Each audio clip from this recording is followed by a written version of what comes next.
From Yankee Stadium in the Bronx, New York, CBS Radio Sports presents the 1978 World Series on the CBS Radio Network and around the world through American Forces Radio. Hello, everybody. This is Ralph Kiner, along with Win Elliot, Ross Porter, getting ready for game number 5 between the Los Angeles Dodgers and the New York Yankees. This broadcast is sponsored by the A.B. Dick Company, makers of the 990 copier and the Magna 2, by Kinney, the Great American Shoe Store, Quality Inns, the most comfortable place under the sun, by Melrose Coffee and Grain Beverage, great coffee taste without bitterness, and by Menley and James Contact, the 12-hour cold capsule, and Sign Off, the sinus medicines. The 5th game of the 1978 World Series between the Los Angeles Dodgers and the New York Yankees also is sponsored in part by Getty Oil and General Tire.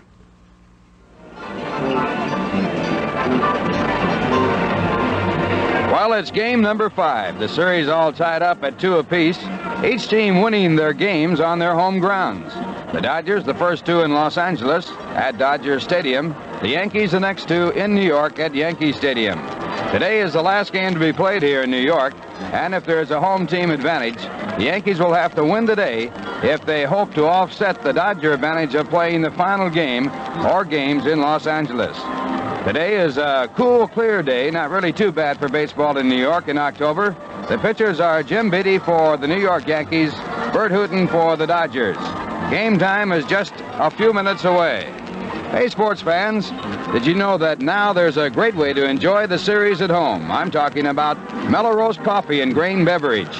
Melrose starts with 3 kinds of rich, robust coffees, then blends in roasted grain to take away the bitter edge. So you enjoy full-flavored coffee taste without bitterness. And that should make any sports fan a Melrose fan, too.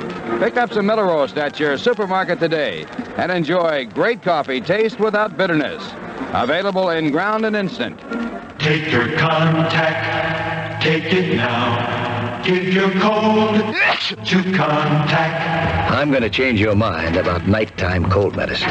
You see, of all major medicines, only one works up to 12 hours against the cloggy virus symptoms that keep you awake. Only Contact. 1 capsule's relief stays with you all through a long night's sleep, no matter what cold virus attacks. Only Contact. Give your cold to Contact. Take only as directed. Well, someone has once said that the next best thing to winning is losing, and that meaning that you are participating and you are there. A lot of ball players never had a chance to play in a World Series and hit a home run, Ernie Banks for one. But Reggie Smith hit one in yesterday's ball game that was extremely important to the Dodgers, but at the end of the game, it didn't really mean a thing. Let's talk to Reggie and see what he has to say. First of all, the pitch was in. It was down and in, and I was looking in that area for a pitch that I could hit out of the ballpark, and he probably wanted to get it up, but being a low ball hitter, I was able to kind of muscle it out of the ballpark. It got in a little bit more than I had anticipated it would, and I just kind of threw it out there.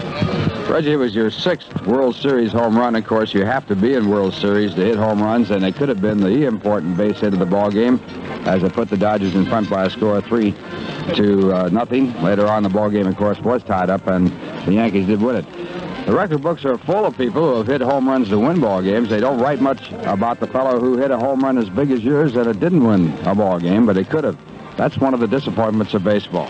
Well, it is. I think I've only been in 1 game or 2 games in the World Series where I hit a home run and that it wound up being part of winning the ball game. But I'll keep trying and doing the things that I feel we have to do to drive in runs and win the ball game. That's the way I approach every game. You know, it's amazing about baseball because Reggie had that type of day yesterday that would have been a hero's day with his 3-run home run. He also threw a runner out at home with his great arm. So, Reggie, I guess you'd have to say it wasn't your day, but it certainly was a part of a very big day for you. Well, it wasn't as a team, the individual part of it. You know, sure, you feel good, but it was disappointing because we didn't win, and that's more important to me than anything that I might do individually. I always try to participate and do as well as I possibly can. It's just that the ultimate goal is to win. Last year when the Yankees won the World Series over the Dodgers, the Yankees were 3-1 after 4 games that were played. So this series is going to be a different setup from last year's, in as much as the Dodgers and Yankees are now tied up at 2-2 in the best of 4 out of 7. It'll be Jim Beattie, who is a young rookie pitcher and a fellow who won 6 and lost 9 in the regular season, pitching for the Yankees. It will be his first series competition. And going for the Dodgers, it'll be Bert Hooton, who won 19 and lost 10 in the regular season for Los Angeles. We'll continue in just a moment. Jackie Stewart, winner of more Formula One Grand Prix automobile races than any driver in history. Formula One racing can be incredibly expensive. Even tires and fuel don't come cheaply. Of course, in racing, the price of fuel is not much of a consideration. But when you're driving down the highway in a car that doesn't deliver such terrific gas mileage, and you've got to use premium gasoline in that car, well, then the price of gasoline should be a consideration. Paying premium prices for premium gasoline is not something I'd care to do. Not when there's a premium that sells for less than most other major premiums. Getty Premium. Getty offers quality premium gasoline without the premium price. That means you can get the power your car demands and pay less for it. So remember, when you fill up next time, fill up with Getty Premium. The premium that gives you more miles for your money. The Yankees are well known around the world and probably one of their most consistent hitters, not as well known as some of the others, but certainly the man who won the ball game yesterday with a base hit in the 10th inning, Lou Piniella. And we talked with Lou Piniella a little bit earlier. This is what he had to say. Well, it was a big thrill, no doubt, Ralph. Probably one of the biggest thrills that I've had in baseball. I was fortunate that I got up in the situation. Roy White got the base on ball, and Reggie Jackson got the key 2-out hit. And then I delivered the winning run. But the real heroes of yesterday's ball game, as far as I'm concerned, were Dick Tidrow and Rich Gossett, especially Dick Tidrow for holding him at bay to give our offense a chance to get back in the game. Kept the ball game alive and kept you right there so you could get the base hit in the 10th inning to win the ball game. Lou, on a team of stars such as the Yankees have, you seem to come through more often than anybody, although you don't get all that play that some of the other players do. Does that bother you at all? No, not at all, Ralph. I just feel that if I do my job, my teammates know about it, and I know about it, and that's what's important to me. We have a lot of big-name players in our ball club, and the reason the big-name players are big players is because he's done something, and they deserve a lot of the credit, and they deserve a lot of the accolades. But I'm just happy doing my job to the best of my ability, and if I do a good job, the club gets rewarded for it, and I feel good inside. You like playing right field? I don't mind playing right field. Yankee Stadium, the right field is probably the easiest position to play. The dimensions are big. Usually you just worry about the ball hit in front of you, because if the ball's hit over you, 8 or 9 chances out of 10 it's out of the ballpark. Lou Piniella was involved in the controversial play of yesterday's ball game, a play that the Dodgers claim cost them the ball game. With runners at first and second and 1 out, Piniella lined to Russell at short for an apparent inning-ending double play, but Russell dropped the ball. He recovered the ball, still in time for a double play, stepped on second for the force play there, but his throw to first hit Jackson. Munson scoring from second base on the throwing error. The Dodgers claim that Jackson was out of position, that he was involved in trying to stop the ball from going on through to Garvey at first base. They did argue a long time, but lost the argument, and from there on, the Yankees went on to tie it and then won it in the 10th inning. We'll return in 1 minute.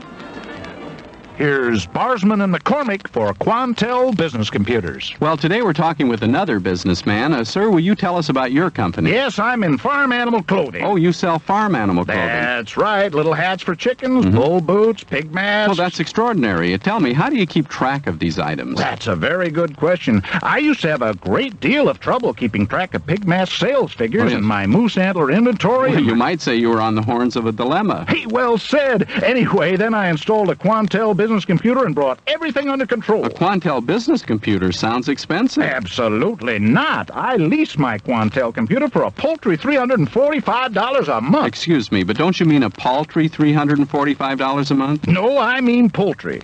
Because as far as I'm concerned, $345 a month for a Quantel computer is chicken feed. For Quantel information, call toll-free 800-227-1894. In California, call 415-783-3410. Collect. Well, Reggie Jackson picked up his 21st World Series run batted in yesterday, putting him in 12th position in a tie with Gil Hodges for that sort of a record of 21 World Series RBIs. The leader is Mickey Mantle with 40. Reggie also tied the World Series record by driving in at least one run in 8 straight games. Thurman Munson had a base hit in yesterday's ball game, and Munson now is hit safely in 13 of the 14 World Series games he has played in, batting at .368. Steve Garvey has a career series average of .344. He's had 21 base hits, and he has hit safely in 13 of his last 15 series games. Reggie Smith yesterday had his 6th home run in World Series play, and he is tied for 12th in the all-time World Series list with Roger Maris, also tied with Al Simmons and Bill Dickey. Smith is second among all-time switch hitters for homers, and he is second to Mickey Mantle with 18 to Reggie's 6. So we've got the makings of another fine ball game here today on a cool day but a bright sunshiny day here at Yankee Stadium. We'll return to Yankee Stadium in 1 minute on CBS Radio Network. This is Ralph Kiner, CBS Radio Sports.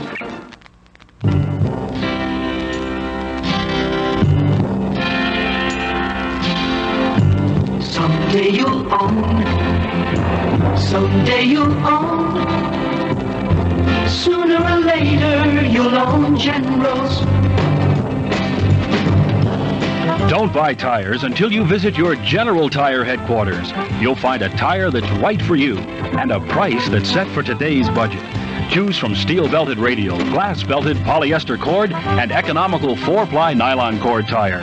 Or go with the sporty look of wide leather whites. They all incorporate General's 62 years of tire building know-how. Quality, choice, price. General has the tire for you. Check your yellow pages for the General Tire headquarters nearest you. Sooner or later, you'll own Generals. Sooner or later, you'll own Generals.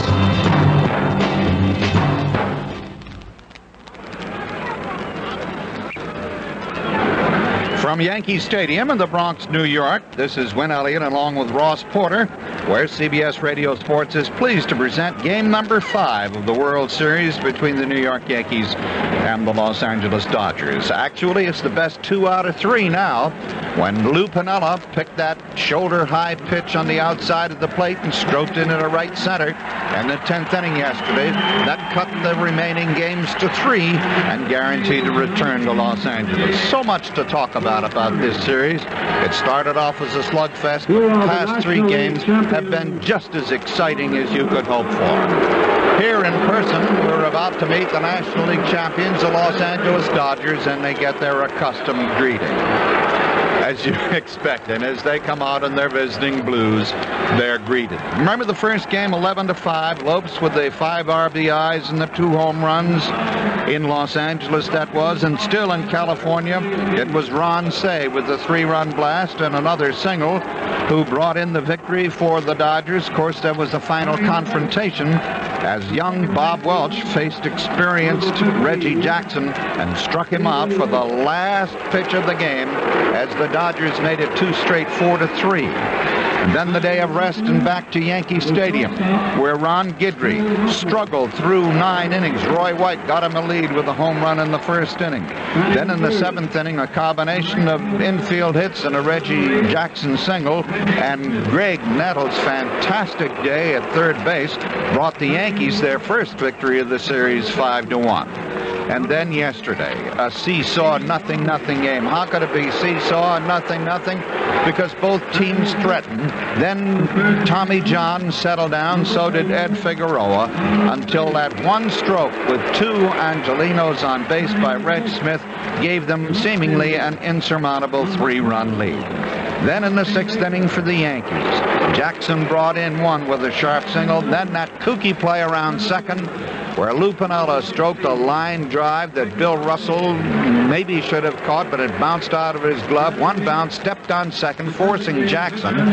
Jackson 1/3 of the way from first to second, was then hit by Russell's throw. The ball bounced to the backstop, and Thurman Munson, never stopping as he had taken off from second, scored all the way to make it 3-2. And then the tying run. And then the overtime with the power pitching between Bob Welch and Rich Gossage. And in the 10th inning, the walk after the fly out by Mickey Rivers, the walk to Roy White, who somehow manages to get on base from either side of the plate. And then when you think he's just a single stroker, he hits the home run, as he had done in the third game. So White on first. Munson flied out. And Reggie Jackson, the designated hitter of designated hitters in this series, stroked a single to right, and then Piniella single. As you might expect, the Yankee Stadium crowd is about to greet the home club, the world's champion New York Yankees.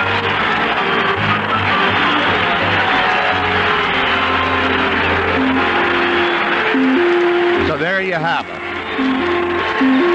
And we're down to who's going to win this game today. Whoever does carries the edge to Los Angeles, and then it means only one more.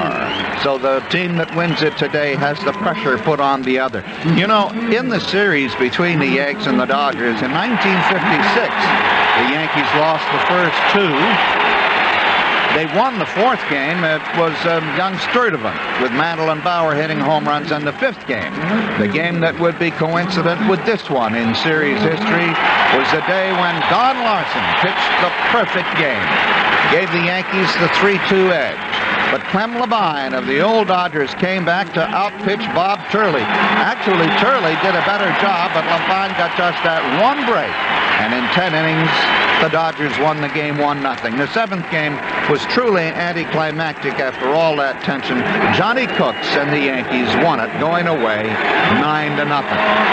The Dodgers once started a series 2 down to the Yankees. It was in 1955. And a young left-handed pitcher of theirs, 23 years old, by the name of Johnny Podgers, won the third game.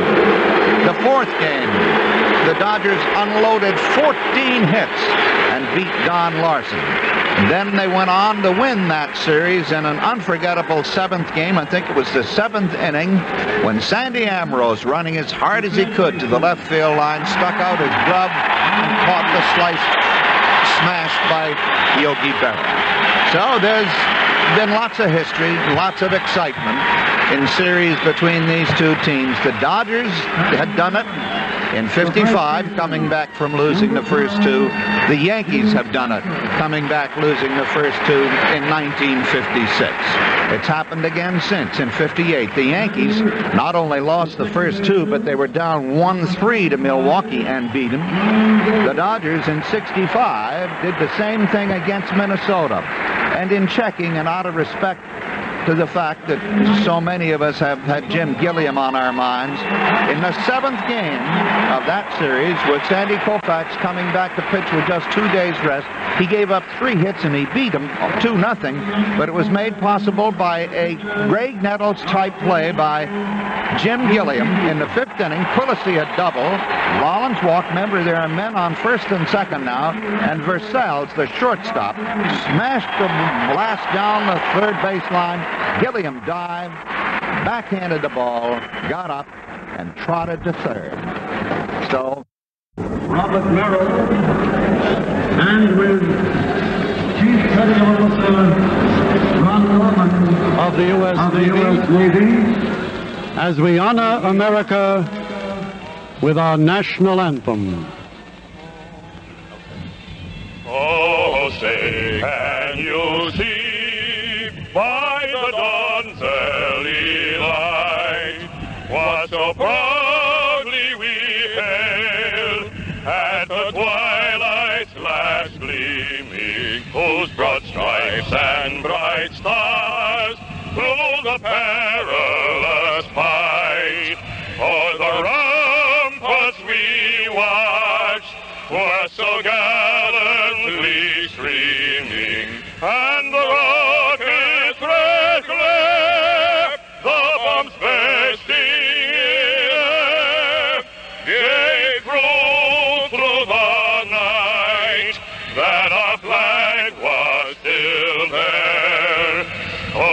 say does that star-spangled banner yet wave? Oh, the land of the free and the home of the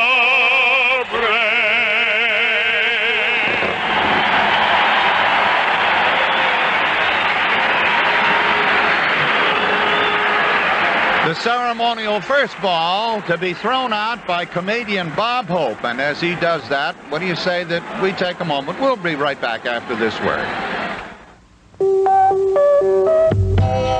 At Ford Credit, we've been helping people finance their cars for 18 years. So we realize that sometimes a personal situation may cause you some concern about getting credit. For example, maybe you want to finance a second car and wonder whether you'll qualify. Maybe you've just changed jobs and you're concerned that this will affect your credit. And then again, maybe your income is subject to seasonal ups and downs. Or maybe you're just out of school and want to start building a credit rating. Well, at Ford Motor Credit Company, we believe in people. So whatever your personal situation, have your Ford or Lincoln Mercury dealer call us. He'll lay out a wide selection of payment plans. And credit decisions are quick while you're in the showroom. Remember, when you're buying or leasing a new car or truck, Ford Credit wants to give you credit for being you. Tell your Ford or Lincoln Mercury dealer you'd like to finance with us. Ford Motor Credit. The lineups for the two teams today, unchanged in perspective for the Dodgers. Lopes, Russell, Smith, Garvey, Say, Baker playing center field. Rick Mundy, and the DH today will be Lee Lacy, the catcher. Steve Yeager. Bert Hooton, who has the one victory in World Series play. He started and won the second game, 19-10 on the season. The Yankees go with Rivers, White, Munson, Jackson, Piniella, Nettles. Evidently, Chris Chambliss' wrist is not feeling that well. Jim Spencer will play first base. The left-handed hitter Brian Doyle will be second base. Bucky Dent, shortstop, and the pitcher from Dartmouth. 6-9 on the year. Jim Beattie, he started the playoff series against Kansas City. Went a little more than halfway through the game. Another youngster by the name of Ken Clay helped him. And between the two of them, beat the Royals. I think they gave him 2 hits. Jim Beattie. Now, the delayed first ball throw out by Bob Hope. Bob used to own a part of the Cleveland club, you know. And Bob Lemon, the coach of the New York Yankees, who was one of the Cleveland pitchers, came over and greeted him warmly. It was memories revisited for these two. Bob's longtime partner, Bing Crosby, had a piece of Pittsburgh. And as you know, they got quite a bit of road travel out of their association in baseball. They love the game and they love golf. They're both sportsmen.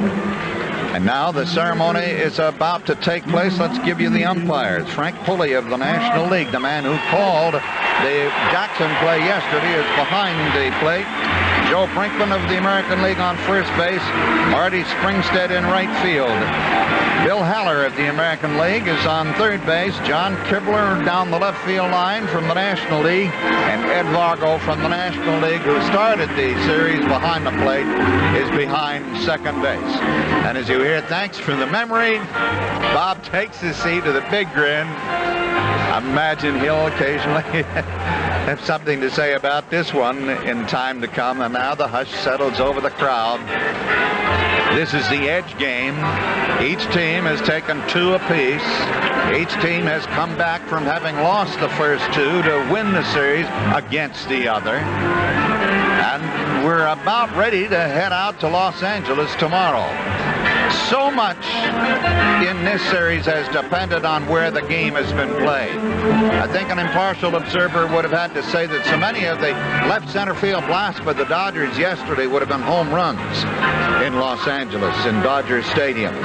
The Yankees, on the other hand, constantly have the left-handed porch as a threat, but so many of their hitters have learned to accommodate to that meadow that goes 430 feet in left center. People like Roy White, who is a home run threat, has hit a home run, but he knows that field. The same with Chambliss, the same with Nettles, the same with Munson. This is their ballpark, and they have learned how to handle the bat instead of just constantly swinging it. The Yankees are out to take their position. position now.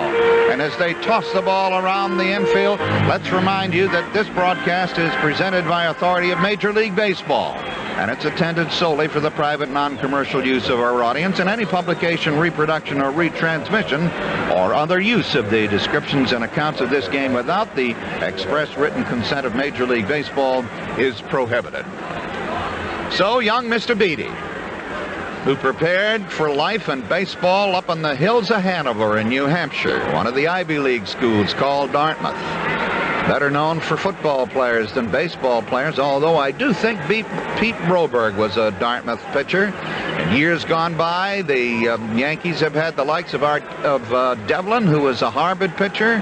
They had Johnny Broeck many years ago, who was a Yale pitcher. So the Ivy League fellas have not done that badly on Yankee pitching staffs. Beatty is tall, fair of complexion, sandy-haired, polite, intense, and glad he's on the mound, I would guess, for the Yankees in the 5th game of the World Series. He's been a streaky pitcher. Started off well, fell by the wayside, had to go down to the minors, came back, helped the Yanks in their drive, winning 3 or 4 straight, beat the Red Sox once 13-2, and then with the Yankee staff depleted, both emotionally and mentally, going into the tie-breaking game, he helped out there, too, by pitching in the Cleveland series. Now, Ross Porter sort of jacking himself up for this all-important, a must game for both teams, if you look at it that way. And I think that's the way the folks are looking at it. Okay, Ross, there's Davey. Thanks, Win, and good afternoon, everybody. Davey Lopes to lead off for the Dodgers on a very brisk afternoon in New York. 53 degrees at game time. Yesterday it was 67 degrees when we started. Friday night it was 70 degrees. The captain of the Dodgers, Davey Lopes, trying to get on base in the first inning. Takes inside, squared around a bunt, and Beatty threw one in on his belt buckle. Lopes in his last 14 games has not reached first base in the opening inning. The next one to Lopes takes on the inside corner for a strike, 1-1. Frank Pulley of the National League, who figured in the controversial call yesterday in the 6th inning, is working behind the plate. Big Jim Beatty's 1-1 pitch. Looper into right field, racing up as Piniella, going out as Doyle. It drops a base hit. Lopes a wide turn, he'll hold on. So for the first time since September the 23rd, Davey Lopes is aboard in the first inning. A little blooper into shallow right field that dropped. That will bring on Bill Russell, who has 8 base hits in this series, the most of any player on either side. Jim Beatty of the Yankees has not pitched in 12 days. He won the playoff opener against Kansas City. He went 5 1/3 innings in that game. Here's Russell. And Beatty goes over to first, trying to keep Lopes close. Davey, during the regular season, stole 45 bases for the Dodgers. He was thrown out only 4 times. Beatty again goes that way, and this time Lopes back on his stomach, in safely. 24-year-old Jim Beatty. He started 22 games for the Yankees this year. He appeared 3 times in relief. His regular season record was 6-9. He's 6'6". The pitch to Russell. Low and inside, ball 1. Beatty's earned run average, 3.73. He did not pitch a complete game. Lopes leads away from first with a leadoff single. And there goes Davey. The pitch to Russell, taken high, and Munson doesn't even bother to throw. Lopes stole it cleanly. Beatty gives it such a big kick win that it's awfully hard for Munson to even go after a runner. Well, he obviously didn't want to overthrow. He didn't even try. Lopes was down almost by the time he had the ball. The count 2-0 to Russell. The pitch bunted into the glove of Munson. Strike 1, 2-1. When Lopes gets on base in the first inning, he so frequently can steal that it winds up just as if it were a leadoff double. Russell waiting, 2 balls, 1 strike. Reggie Smith on deck. Beatty at the belt. And the 2-1 delivery to Russell.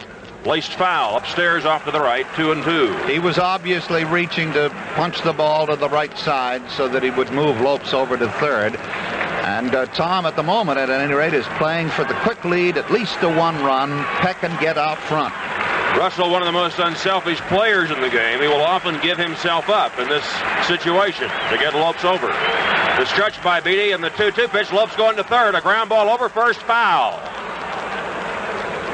American League umpire Joe Brinkman, working behind first base, made a quick call, easily foul. Ed Vargo is the umpire at second today. Tom Haller at third, John Kibler along the left field line, and Marty Springstead in right field. And Davy Lopes had that base already in his pocket by the time Beatty got rid of the ball. One of the subjects that he did not take up in Dartmouth was how to hold men on base, obviously.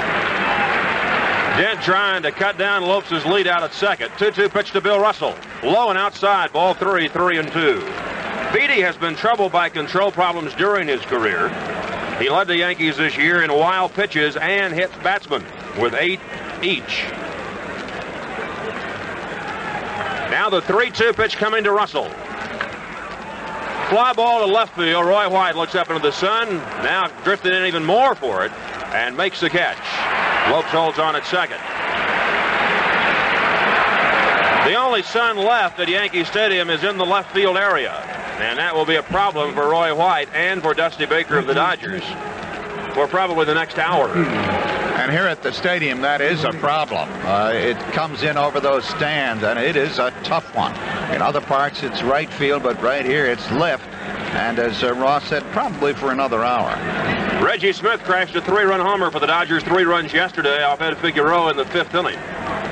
In from the left side, and he lines a base hit to right field. Lopes to the third base. Pinella charges the ball. They're waving Lopes to the plate. The throw to Munson is not in time. The throw to second. Smith is in, and the Dodgers lead 1-0. Close play at the plate, and Pinella made a good throw to Munson, but Davy Lopes slid under the tag, and it's 1-0 Dodgers in the first inning. Had it not been a man as speedy as Lopes, I think he would have been cut down as White was yesterday, because the throw was right on target, as was Munson's return throw to second base, but Smith, anticipating the throw all the way in, beat it out there too. For Reggie Smith, his 5th RBI of the series, so he's tied Davy Lopes for the leadership in that category among the Dodgers. Reggie Jackson has driven in 6 runs for the Yankees. Steve Garvey is still looking for his first RBI, and this is the 5th World Series game, and Beatty's first pitch to him is a slider in the outside corner for a strike. So here in the first, Lopes opened with a flare to right field for a single. Stole second. Russell flied to left, but Reggie Smith picked up Lopes with a line single to right. Beatty at the belt. Steadies Smith off of second. 0-1 pitch to Garvey. Ground ball to short to Dent. Smith will have to hold on. Bucky throws to Jim Spencer in time. 2 away. That'll bring up third baseman Ron Say. Jim Beatty was the Yankees' number 4 selection in the 1975 free agent draft. He was the captain-elect of the Dartmouth basketball team when the Yankees drafted him and then signed him. In fact, Beatty was the MVP on the Dartmouth basketball team 3 years ago. But he was also an all-Ivy League baseball player at Dartmouth, and he originally was a third baseman. He makes his home in South Portland, Maine. His hobbies are art and architecture. The Dodgers have drawn the early picture, though, here today. 1-0 in the first inning. Ron Say takes a fastball inside, ball 1. Beatty credits Yankee coach Clyde King with making him a better pitcher when he instructed him this summer on a no wind-up delivery. And as Wynn told you, his best game came in Boston. He had not allowed an earned run in 8 2/3 innings the first week in September in that game. The 1-0 pitch coming to Ron Say with 2 out in the first inning. It's on the outside corner for a called strike. 1-1. Show you what a universal game this is. Of course, the pitching coach Clyde King was one of the great Dodgers of years gone by. Reggie Smith is the runner at second. 2 out, a run over for the Dodgers in the top of the first inning. The wind's a factor too today. 10 to 20 miles per hour out of the west. The pitch to Say. On the inside corner, called strike 2, 1-2. Beatty has good stuff. Good fastball, pretty good slider. When he gets it over, he can be tough. I think a lot depends on his poise, how settled he's going to be, Ross. That was a big spot for a young man, 24 years old. Crucial game of the World Series, Game 5. The teams tied at 2 apiece. 1-2 pitch to Say. Swung on and missed. Strike 3. Dropped by Munson. He'll tag him out at home plate. The Dodgers get a run on 2 hits and leave 1 at the end of a half an inning. The Dodgers won, and the Yankees coming up to face Bert Hooton for the first time. At Kinney, we couldn't improve on our boots, so we improved on our price. Now through October 23rd, up to $5 off on boots to go at the Great American Shoe Store. I'd like a pair of the 14-inch snoot boots to take out, please. Certainly, sir. Now, would you like that with a little zip on the side? A zip, yeah. A big selection of boots to go at Kinney, all current and up to $5 off. Boots for every member of the family. Tell you what. What? Give me 1 snoot, the padded lining, Okay. and 1 horse boot.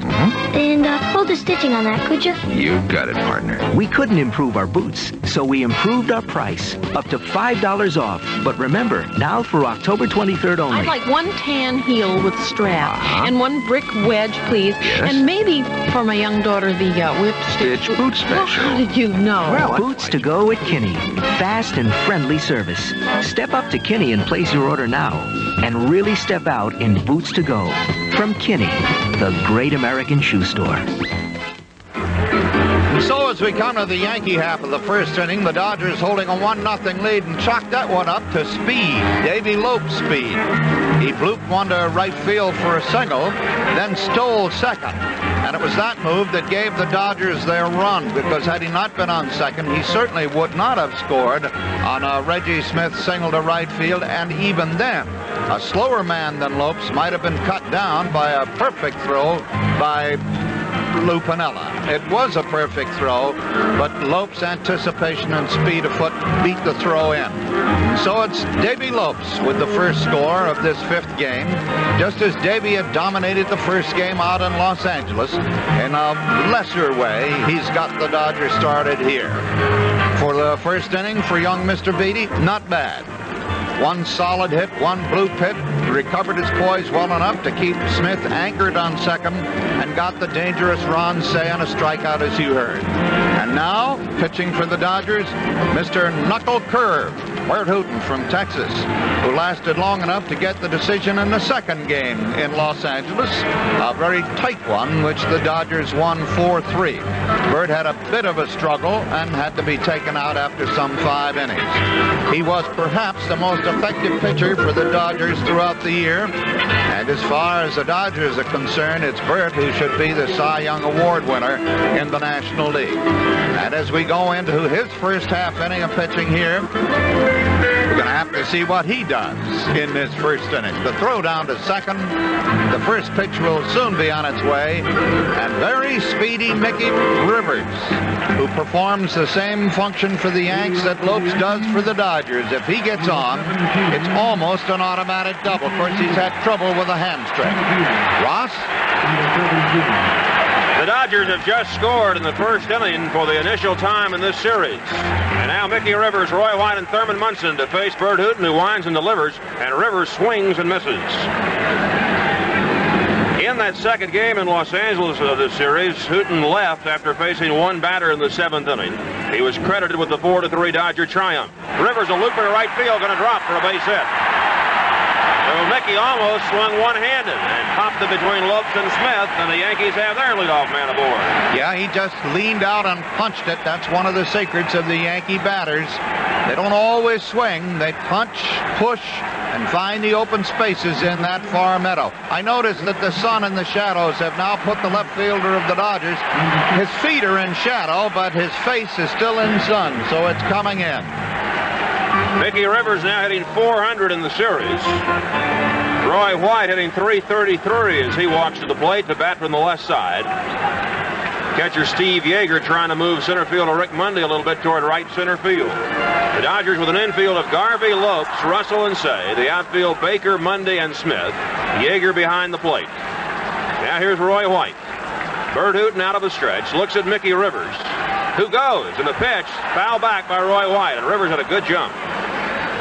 Yeah, they're both playing the same kind of game. If you got the wheels, let them roll. Hooton topped the Yankees here last year, 6-1 on a 5-hitter in the second game of the series. But he lost the 6th game here in New York, 8-3. So he's 2-1 against New York in the last 2 series. Hooton at the belt. The pitch to White. Fastball outside, 1-1. Hooten learned to throw the knuckle curve as a youngster. He said he always thought that a knuckleball was thrown with the knuckles. He found out you can throw it with the fingernails. He lobs to first, trying to keep Rivers close. Mickey's been bothered by a hamstring pull, but it didn't seem to faze him. He was going on the first pitch to Roy White. Again, Hooten throws to first, and Rivers back easily. Hooten, for most of the summer, was a brilliant pitcher. The stretch, Roy White waits. The 1-1 pitch. Bunted. Down toward third, foul. 1 ball and 2 strikes, and Rivers will go back to first. Between the 8th of July and the 2nd of September, Hooten had a string of 11 consecutive games in which he entered the 9th inning. He won 19 overall, lost 10. Of the 10 setbacks, 4 came when the Dodgers were shut out. 3 times 1-0, another time 2-0. So Hooten has never won more than the 19 he won this year in one season. The 1-2 pitch to White is a ground ball to Russell. He juggles it and everybody's safe. A tailor-made double play, but Bill Russell couldn't get it. And the Yankees have 2 on with nobody out. He was in front of the ball, perfect position, but the ball, like it does sometimes, just rolled right up his right arm. Instead of trickling back into his hand, it fell to the ground. By that time, no chance to get Rivers, and White, under a full head of steam, had also made first. First break of the game goes to the Yankees. The Yankee defense, and of course Greg Nettles has been the ringleader in that department, has been much better than the Dodgers throughout this series. Thurman Munson is 4 for 15 in the first 4 games. It was his 8th inning double yesterday, which tied the game 3-3, and the Yankees won it in the 10th 4-3. Thurman is so adept at hitting to right field, I doubt that they'll have him bunt the men along. I think he will try to go to right. Hooten out of a stretch, and the pitch is low for a ball, 1-0. Hooten really has not pitched well for over a month. His last strong game came September the 12th in San Francisco, a complete game, 8-0, 5-hit effort. His last 5 outings have been rather shaky. Now the stretch, and the 1-0 pitch to Munson. A fly ball to center field and deep, but Mundy's got a play going back to the warning track in front of the wall to catch it. Both runners tag and move up easily on a ball hit 400 feet. Lopes dropped the relay, and Rivers a wide turn at third, but he'll hold on. Second and third for the Yankees, 1 out. So Munson did the same thing that a sacrifice bunt would have accomplished. Ross, Mickey had an idea that he might go as Lopes was holding the ball in short center. In the last game of the year in the regular season against Cleveland, in a similar situation, Thurman Munson did break for home and made it. Lopes, realizing that, immediately threw the ball to the pitcher so as to dissuade Munson from moving. And what's going on here, Ross? They're going to intentionally walk Reggie Jackson to load him up for Lou Piniella. So the Dodgers will play the percentages. They'd rather go against the right-handed hitting Piniella. And so 4 wide wins to Jackson.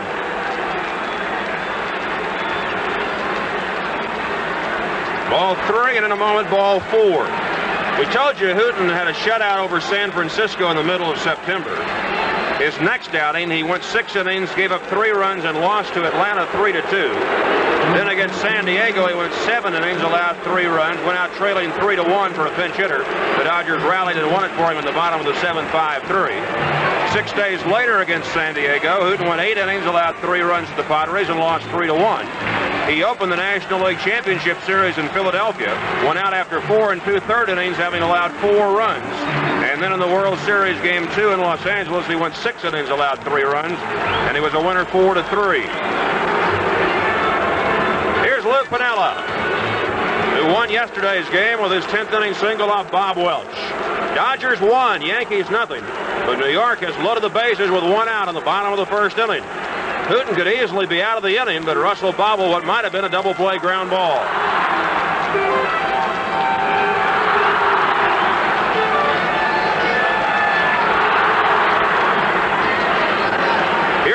ball, and Hooten will work out of a stretch. Rivers, White, and Jackson the base runners, and the pitch to Piniella. Tried to check his swing, and appeal made to first. No swing, says American League umpire Joe Brinkman. Let's pause 5 seconds for stations to identify themselves on the CBS Radio Network. WCBS, New York. Lou Piniella waiting. Bert Hooten goes to the stretch. The 1-0 pitch. Knuckle curve, grounded foul past third. 1-1.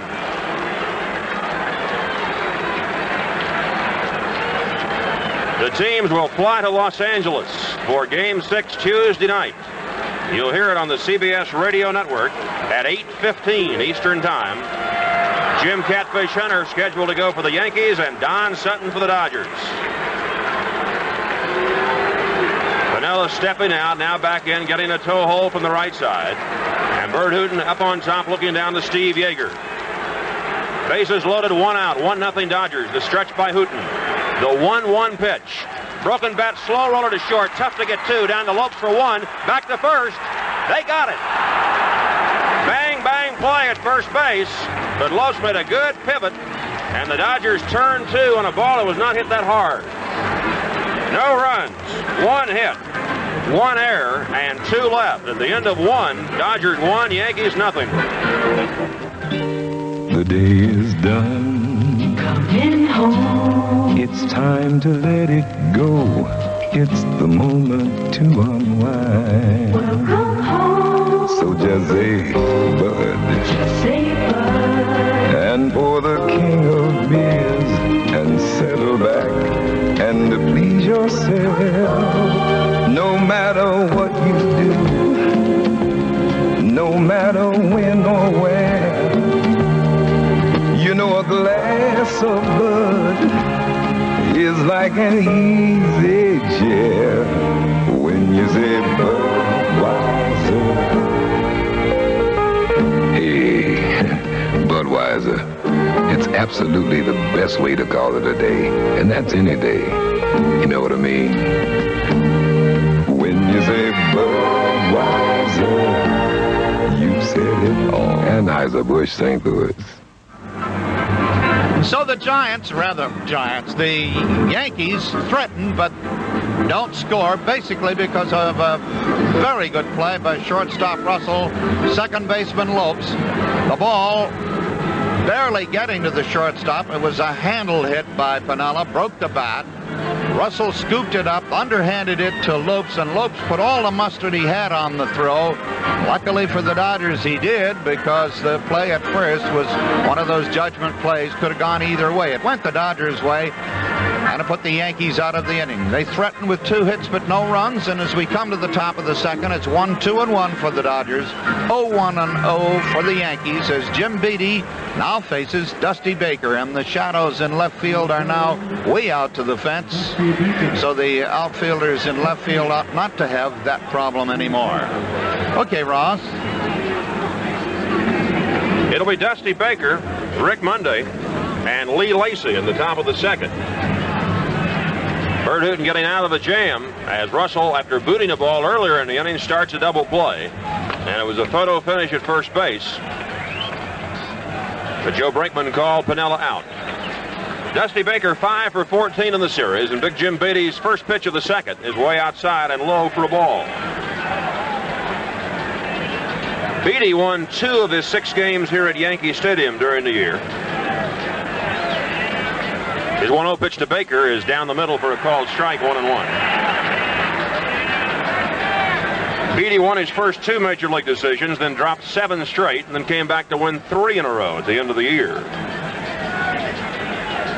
The 1-1 pitch to Baker, outside ball 2, 2-1. Beattie has not given up a home run in his last 7 games. 2-1 pitch to Baker, high and inside. Dusty leans out of the way of that one. 3-1. The Yankees thought they had something in spring training. In fact, Beattie was voted the outstanding rookie in the camp in Florida. He went to Tacoma for a while and then came up and stuck. Beattie's 3-1 pitch to Baker. Popped up foul. That'll be over the Yankee dugout. And behind Bob Hope, about 5 rows. 3 balls and 2 strikes to Dusty Baker. Top of the second inning, Game 5 of the World Series. Ross Porter, Win Elliot, and Ralph Kiner with you from Yankee Stadium. Dodgers 1, Yankees nothing. If you joined us a bit late in the first inning, Lopes opened the game with a bloop single to right. Stole second, and 1 out later scored on Reggie Smith's line single to right. Pitch to Baker. Popped up, and this time Jim Spencer will have a play in foul territory. Back of first toward the boxes. The wind takes it, but Spencer makes the catch. Here's some NFL football scores. Philadelphia beat Washington 17-10. The Giants 17, Tampa Bay 14. Green Bay, the surprising team this year, 45 to Seattle's 28. New England beat Cincinnati 10-3. Pittsburgh stays unbeaten 34-14. Ross. Rick Monday is 2 for 7 in the series. The left-handed hitter used against the right-hander Jim Beattie. And Monday takes a fastball high and inside. 1 out, nobody on. 1-0 Dodgers in the second. Beattie kicks and delivers. Monday takes inside ball 2. Couple more scores, Ross. Atlanta taking Detroit 14-0, and the Jets 33 and Baltimore 10. Beattie's 2-0 pitch to Rick Monday. Outside ball 3, 3-0. Beattie, a newlywed. He was married just a little over a month ago. He's set. Here's 3-0 pitch. Taken high by Monday. Ball 4. So there's the first walk issued by Beattie, who averaged a little better than 3.5 walks every 9 innings this year. In his first game in the playoff series against Kansas City, he walked 5. Lee Lacy sat yesterday's game out. Now he's back in the Dodger lineup as the designated hitter, even though he is a right-handed hitter. Lacy 2 for 10 in the series. 1 on, 1 out, second inning. On deck, catcher Steve Yeager. Jim Beattie stretches. And a pitch to Lacy. Foul, back. Pitch high and inside. Lacy was trying to check his swing, but it grazed the bat, strike 1. So far, the designated hitter thing has been all in favor of the American Leaguers.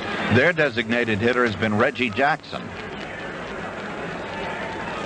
Monday takes his lead away from first. Beattie looks at him and goes over to first to Jim Spencer. The Yankees with an infield today of Spencer at first, Doyle at second, Dent at short, and Nettles at third.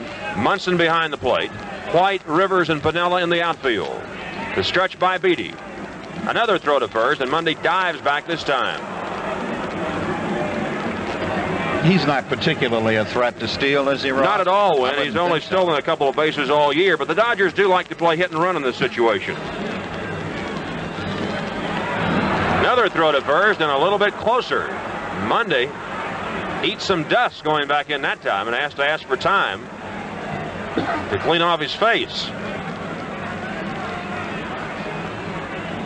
Lacy steps back, waiting for Beattie.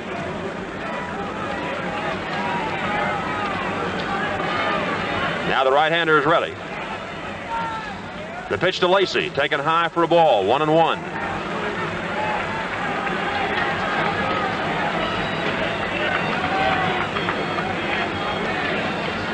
Home teams have won only 53% of the time in the history of the World Series, but this year it's been 100% so far.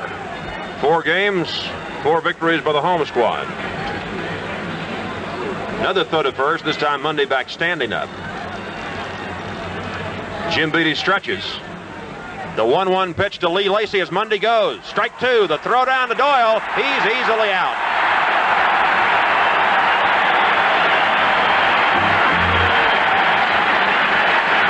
If it was a hit and run, Lacy didn't help Monday. He took the pitch, and Munson had a straight shot through to Doyle. And they got Monday easily coming into second base. In fact, by the time he got there, it was Wednesday. Now Lacy takes high, ball 2, 2 balls and 2 strikes. Somebody missed a sign. Apparently so, and the Dodgers are 1 for 2 in the stolen base department today. The theft led to the Dodger run in the first inning. Lopes swiped second and scored on Reggie Smith's single. Now Lacy asks for time. Beattie out of a windup and a 2-2 pitch. Strike 3 called in the outside corner. No runs, no hits, nobody left at the end of an inning and a half in Game 5. Dodgers 1, Yankees nothing. Here's Barsman and McCormick for Quantel Business Computers. Well, once again, we're talking with another successful businessman. Sir, tell us about your business. I am the undisputed king of do-it-yourself kits. Do-it-yourself kits? That's right. Do-it-yourself bridge building, do-it-yourself buffalo breeding. Most interesting. Well, you're obviously very successful. To what do you attribute that success? My Quantel Business Computer. Your Quantel Business Computer? Must be an echo in here. Yes. What does a Quantel Business Computer have to do with your success? I can do it myself. Do what yourself? I can program it myself. For example, if I need a report on the costs of sales for my do-it-yourself brain surgery kit, I just punch a few buttons, fill in a few blanks, and voila. Voila? It's French for eureka, which is Greek for saxophone. I see. Well, tell me, how are your brain surgery kits going? Well, so far, nobody's come back to complain. For Quantel information, call toll-free 800-227-1894. In California, call 415-783-3410. Collect. Okay, in the first inning, Dodger speed got him in position to make a run, and Dodger lack of speed in the terms of Rick Mundy in the second inning cost him an opportunity. Well, that's what sport's all about. Sometimes you do and sometimes you don't. But you and your radio, wherever you have it around the house, and I bet you got 2 or 3, and in the car, and when you're out walking and on the beach, you and I can get together, the whole CBS family and yours, for not only this World Series coverage, but NFL action on Monday night and the weekend games too, Super Bowl, Masters, Triple Crown. You listen right here on most of these stations. CBS, your #1 radio network for news, programs, and sports. And as we come to the Yankee half of the second inning, it's Greg Nettles to face Bert Hooton. Hooton needed a double-play ground ball off the bat of Lou Piniella to get out of a bases-loaded jam in the first inning. Now he looks at Nettles, Jim Spencer, and Brian Doyle in the second. The first pitch is a knuckle curve blow. Nettles has not had a good series at the bat. 2 hits in 16 plate appearances. But, oh, what a series he's had with the glove. Hooton's 1-0 pitch is a ground ball to Davey Lopes on 3 hops. He feels it and runs it over to Garvey and then flips it for the easy out. 1 away. Chris Chambliss is not playing today. It could be that tendon on his right hand is hurting him again, so he's given way for Jim Spencer to make his second start of this series. Spencer is 1 for 5. Teammates say that Nettles is jerking his head on those pitches, and naturally he loses the flight of the ball. On that one, he leaned in, sort of jumped at the ball, instead of getting the purchase off that back leg. And here's Spencer. Hooton into the windup, and the first one to Spencer in the dirt. Ball 1. The Yankees very tough to beat here at home in the games that really count. In the last 3 years, in the postseason games they've played here, in games that have been decided by 1 run, the Yankees are 5-0. They won the 5th yesterday in the 10th inning. A drive to right field, but that's going to be playable for Reggie Smith. Spencer uppercutted. It's just now getting to Smith's glove for out number 2. The right direction, but he got too much under the ball, which could mean about 1/4 of an inch. That's all that it amounts to between that 300-foot high fly and one that will go to the bleachers 353 feet. Brian Doyle has split time with Fred Stanley at second base during the World Series. Left-handed hitter has 1 base hit in 7 series appearances. Hooton's first one is down the middle for a strike. Hooton does not throw the normal curveball. He says he's afraid it'll hurt his arm. So it's the knuckle curve that he'll deliver most of the time. That one's in the dirt, 1-1 to Doyle. 2 out, nobody on. Bottom of the second. Dodgers 1, Yankees nothing in Game 5. Hooton's next pitch. Doyle tries to check his swing, and appeal made, the third. And Bill Howler of the American League says he went around. 1 ball, 2 strikes. Sun is no longer a problem for the outfielders. 5:14 in the afternoon in the Bronx. Bert Hooton to the windup and a 1-2 pitch. A ground ball to the left side. Russell's got it. The long throw to Garvey's a high throw. Garvey kept his foot on the bag. He made the play. And how many times during the year has Garvey saved the Dodger infielder an error with a play like that? At least 40. Yankees go in order. At the end of 2, Dodgers 1, Yankees nothing.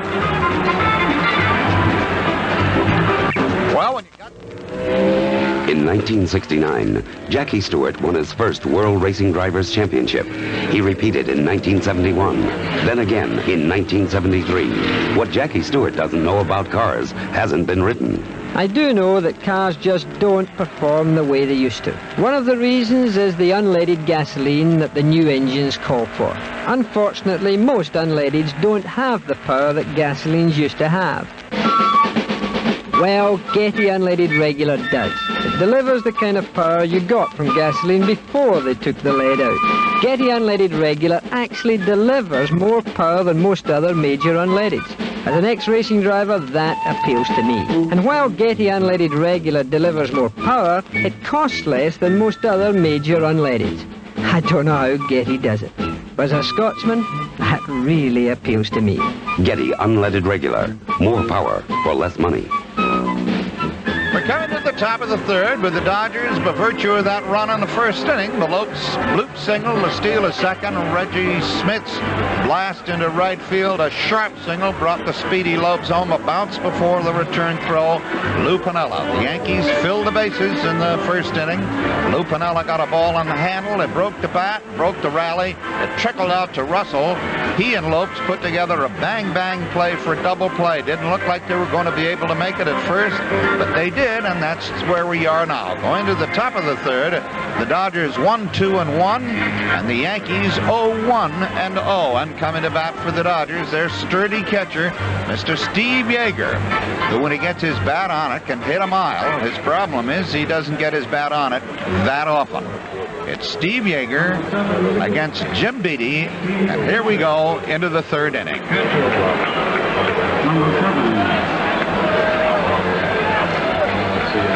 Steve Yeager leads off for the Dodgers as we go to the third inning. 1-0 Los Angeles. Reggie Smith, who drove in the 3 Dodger runs yesterday with a homer, singled in the only run so far today in the first inning. There's a breaking ball low to Yeager, ball 1. Yeager 2 for 11 in the series. He doubled yesterday to start that 3-run uprising for the Dodgers. Lopes walked and Smith at the 2-out homer. Yeager takes down the middle for a called strike, 1-1.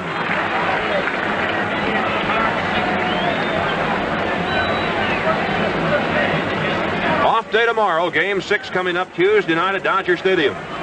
Here's Jim Beattie's 1-1 pitch to Yeager. Outside ball 2, 2-1. Steve in his stance at the plate seems to be a very intense young man. He follows the ball. That one he watched it go wide, and he looked at it like he might bite it if it had gone over. Beattie's 2-1 offering on the outside corner. Strike 2, 2-2. See what I mean, Ross? The way he looked back into the catcher's glove then? He has been indecisive, Win, a great deal this year. He was hurt. He was out for a while. He wasn't playing a great deal when the Dodgers got Joe Ferguson. And it's just been an off year for Steve Yeager at the plate. 2-2 pitch is a fly ball down the right field line. Piniella racing over. Still going back. The ball carrying on Piniella. And he's got it off the wall. Makes a great catch. It was a great catch. Piniella drifting back laterally to his left, looking for the wall and the ball, got there as all three came together. His back bounced off the cushion there, so did his head, but he kept hold of the ball. That's the closest we've come today to a run-making hit. Yesterday, Piniella the hero at the plate, and right at the moment, Piniella the hero on the wall. What is surprising about it is the fact that Yeager hit the ball that far down in the right field line. He rarely hits the ball to right center, let alone right field. And that time he almost got it into the corner for a home run, or at least off the wall. Davey Lopes, who scored the only run of this game to date, takes low for a ball. Jim Beattie's pitch to Lopes is low ball 2, 2-0. The wind is blowing from left to right. And Piniella just kept going. When it left the plate, it looked like it'd be a routine play for Piniella. Beattie to the windup, and the 2-0 pitch is a ground ball up the middle to center field for a single. So Lopes is on again, and Beattie and Munson may be tested for the second time. Oh, I think they will. With Beattie's motion, with the high kick and the deliberate throw, I think Davey will be halfway down there. Bill Russell flied out to Roy White in left field in the first inning after Lopes had stolen second. 1 on, 1 out, 1-0 Dodgers in the third. That's the third Dodger hit, 2 by Lopes. And Beatty goes over to first, trying to keep the speedster close. Even notice on the throw over to first, Jim sort of winds up before he lets the throw go. He pulls the arm back. Russell waiting at the plate, shortens up on his swing. The pitch to Russell almost hit him, turned him back, ball 1. Davy Lopes, in the history of baseball, has the highest stolen base percentage all time, 83% success rate. And the guy who's stolen more bases than anybody else in the history of the game, Maury Wills, a couple of years ago said if anybody beats him, it'll be Davy Lopes. The stretch by Beatty. Lopes a big lead. Russell waiting 1-0. Beatty steps off now, goes over to first, late to Spencer. A little cat and mouse that time.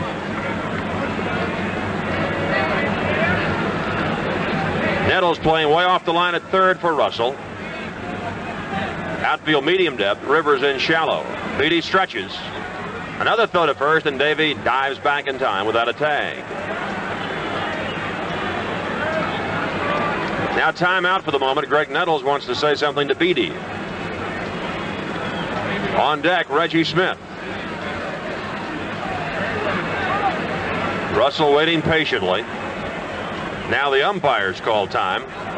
Third base arbiter Bill Haller wants to talk to plate umpire Frank Pulley about something. Ed Vargo out at second base, who is the senior umpire in the National League, has been in the league 19 years.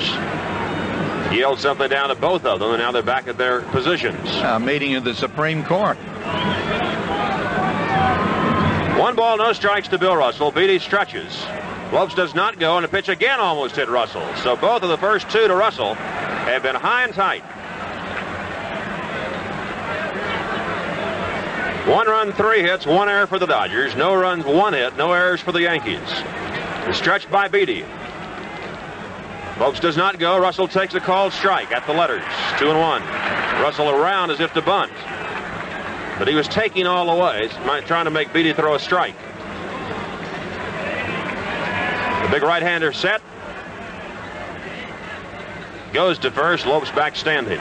With Spencer holding on first and the second baseman playing his normal position, if he gets an outside pitch, Russell ought to be able to put that in the right field. A little closer that time with a toss to first base, and Lopes back on the right field side just got in ahead of the tag by Jim Spencer. Now he asks time, and Joe Brinkman gives it to him outside first. Davey brushing the dirt off.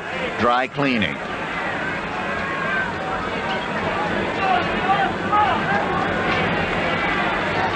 One 1-0 Dodgers in the third inning. Jim Beatty ready again. 2-1 the count to Russell. Lopes goes. The pitch. Line drive. Base hit over Nettles' head. Into the left field corner. White over to get it. Lopes coming to third. They're waving him home. The throw to Dent. Dent's relay to Munson. Lopes slides. He's safe. Down to second goes Russell. 2-0 Dodgers. Another close play at home plate. Munson might be hurt. Thurman is down on both knees. He might have hurt an ankle as Lopes slid hard into him at home plate, scoring just ahead of the relay throw from Bucky Dent. So because Davy Lopes was off on the pitch, he was able to score from first base on Bill Russell's hit toward the foul line. Roy White made a good relay to Dent, and Dent whipped it to the plate to Munson and Frank Pulley, who yesterday made a call in the Yankees' favor. Today has had 2 close calls at the plate, and both of them have gone the Dodgers' way. Well, do you believe win and evening things up if you're an umpire? No, I don't think that's the way that our system of jurisprudence works, whether it's in baseball or in the courts. Right is right and left is left. I come under the heading of a square. And that's the way I think things should be. If the man was safe, call him safe.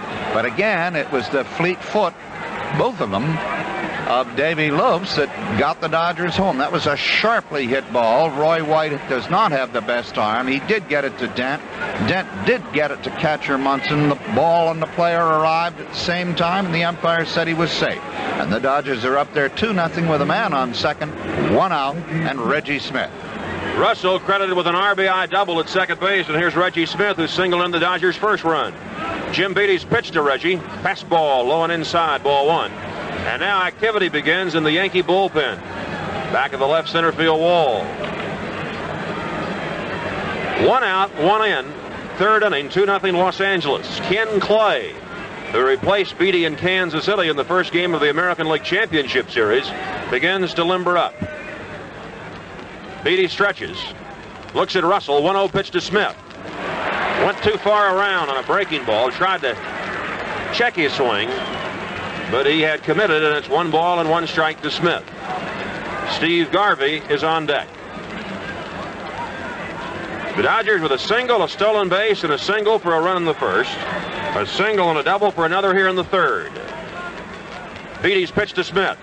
On the outside corner. Might have taken something off that. Good pitch. Strike 2. 1-2. Beatty goes to the stretch. The pitch to Smith. Bounced slowly over toward the Yankee dugout and into the far side of the dugout. Thurman Munson apparently is okay. I think he took the brunt of Lope's slide on his ankles. Maybe a little penetration by the cleats there. Beatty stretches. Russell away from second. The 1-2 pitch to Reggie Smith. Breaking ball line down the right field line. Hit the umpire. Foul ball. Marty Springstead trying to get out of the way of it. And it hit him, I think, just as he was trying to escape it. I had no question about it. He was about 6 inches on the foul side of that right field foul line. That was a sharp thrust by Smith. He really got around on it. I think Mr. Springstead's ankles will be barking for an hour or so. Smith back at the plate waiting. 1 ball and 2 strikes. Russell, who just got his 9th hit of the World Series, takes his lead off of second base. The pitch to Smith. Swung on a miss, strike 3. High fastball up and in. And Smith angry at himself, talking as he walks back to the Dodger dugout. And what a difference a pitch makes. Isn't it so often? We mentioned it yesterday. You blast a ball, it just goes into the stands foul, or in that case was foul on the line. And the next pitch you strike out or Fusilala. What would have happened if Springstead were in fair territory when that ball hit him? It would have been in play. Steve Garvey bounced to short in the first inning. Beatty now has a strikeout in each of the first 3 frames today. Breaking ball to Garvey, grounded. Nettles, a diving stop, bobbles the ball, knocked it down, and over to third goes Russell. No play by Bucky Dent. Nettles saved a run, diving to his left. The ball hit his webbing and deflected to Dent. It's an infield single, but again, Nettles comes up with a dazzler to save a run. Yep. In that case, he was unable to trap the ball, but he kept it from going through, and that kept the runner anchored at third and gives Beatty a chance to get out of the inning without any further damage. 1 in already. Men on first and third. And Ronnie Say. 5 hits off Beatty in 2 2/3 innings. Here's Say, who struck out his first time up. The pitch taken high for a ball. Here in the inning, Steve Yeager hit one to the right field wall, and Lou Piniella made a good catch, banging into the cushion out there that protects the outfielders. Lope singled, scored on Russell's double. Smith struck out, and Garvey with an infield single. So Pinella's play looms bigger and bigger in this ball game right now. Jim Beatty's 1-0 pitch to Ron Say. Swung on and missed. Slider. 1-1. If Piniella doesn't catch Yeager's ball, he might be out of the ball game. I would think he would be. But the chances are if Piniella doesn't catch that ball, it's because it goes into the stand. Say gets something in his eye and has to step out for a moment. Russell, the runner, at third. Garvey at first. 2 out. A run in for the Dodgers in the third. They lead game 5, 2-0. Now the stretch by Beatty. Say waiting. The 1-1 pitch. High bouncer to third to Nettles. He'll go to first base, and he gets Say. The Dodgers get a run on 3 hits and leave 2. And at the end of 2.5 innings, Dodgers 2, Yankees nothing. When you're traveling across our country, there's a sign you're gonna see. Looks like a big yellow sign. It's the sign of quality.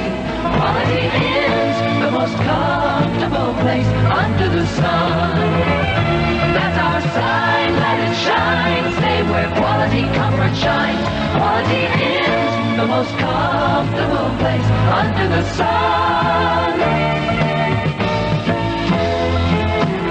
Isn't it nice to know that in almost 300 different places all across the country, there's a warm welcome waiting for you under the big, bright, sunburst sign of Quality Inns. You'll always find comfortable rooms at very comfortable prices. That's what makes Quality Inns the most comfortable place under the sun.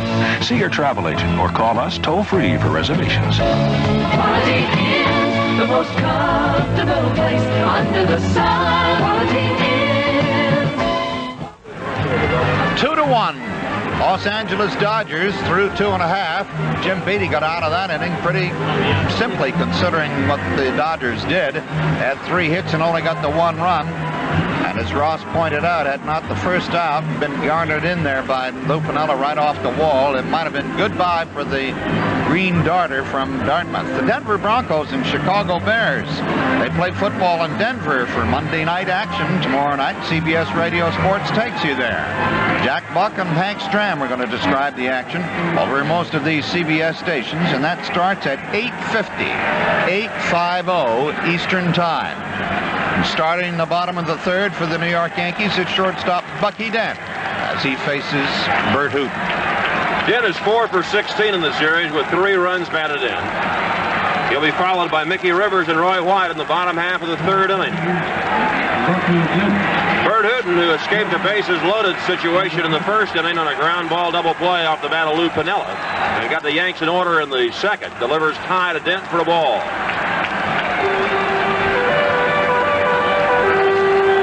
Hooton, the former University of Texas star, into the windup, and the pitch is taken low, ball 2-0.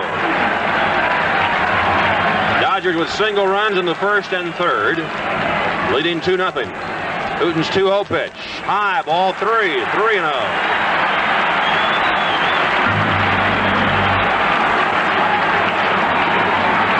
Here comes the 3-0 pitch. Low, ball 4, and Dent's on. And Bucky Dent is a real pesky guy at the plate. Either he'll wait you out as he did then, or he'll get the key hit as he did in Boston. He's already knocked in how many runs in this series? 3. Somehow or another, he'll get out there and hurt you. Yesterday, after the Dodgers had taken a 3-0 lead over the Yankees, Tommy John walked Thurman Munson with 1 out and 1 on in the 6th. New York wound up with 2 runs in that inning. And then in the 10th inning, with the game tied at 3, Bob Welch walked Roy White with 1 out, and White scored the eventual winning run. Now Dent walks to lead off the third, and Mickey Rivers takes high. So Hooton has missed with 5 straight pitches to begin the third inning. Rivers singled to right field in the first, got as far as third, but then Piniella with 1 out grounded into the double play. Hooton's pitch to Rivers, taken on the outside corner for a strike, 1-1. Mickey was taking all the way. Roy White is on deck. Say in on the grass at third for Rivers. Stretched by Hooton. The 1-1 pitch. Foul back. 1 ball, 2 strikes to Rivers. There have been 17 repeat world champions. Yankees trying to do it again. 10 teams have repeated as World Series losers. And the Dodgers striving to make sure they don't do that 2 straight years. Hooton at the belt. The 1-2 pitch to Rivers. Loop to left field. Is going to drop for a base hit. Down to second is Bucky Dent, and the Yankees have the tying runs on with nobody out. Both of Mickey Rivers' hits have just been pokes. The first time, he stuck out the bat and poked it into right field. This time, he just stuck out the bat and poked it into left field. He's no poke on the bases, though. Nowhere to go as he's on first, Dent on second, and Roy White. White sent a ground ball to Russell in the first inning with Rivers on first base, and Bill booted it. 2 on, nobody out. Hooton's pitch to White. Around a bunt, takes high. Ball 1. Garvey charging from third. Thurman Munson and Reggie Jackson will be up next. 2-0 Dodgers, but the Yankees threatening in the third. Hooton stretches the 1-0 pitch. White bunts through the ball. Strike 1, 1-1. On this kind of a situation, Yeager, when the batter will miss on a bunt, loves to throw down to second base. So Russell trying to shadow Bucky Dent. The stretch by Hooten. The 1-1 pitch to White. He fouls it off. Garvey took a step toward the plate, and then when Hooten delivered the ball, he backed up. He must have known something because White was swinging away and fouled it off. Somebody stole a signal, I guess. The Dodgers don't think White will be bunting now with 2 strikes on him. The stretch by Hooten. Here's the 1-2 pitch. Line drive to right field. It's going to drop. Base hit. Smith over to get it. Dent coming to the plate. The throw is toward third. It's 2-1 Dodgers. Holding on at second is Rivers.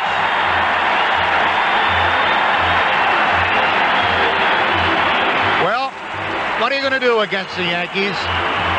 Roy White, one of the quiet men on the squad, waits for situations like this. He either forces a walk like he did in the 10th inning yesterday, or punches the ball down to right field as he did today, or hit the home run in the second game, or hit the home run against Kansas City that wins the game. Mr. Reliable of the 1978 squad. Here's Thurman Munson with the score now, 2-1, Dodgers. So they asked Roy White to bunt. He couldn't bunt, and then he delivered the RBI single.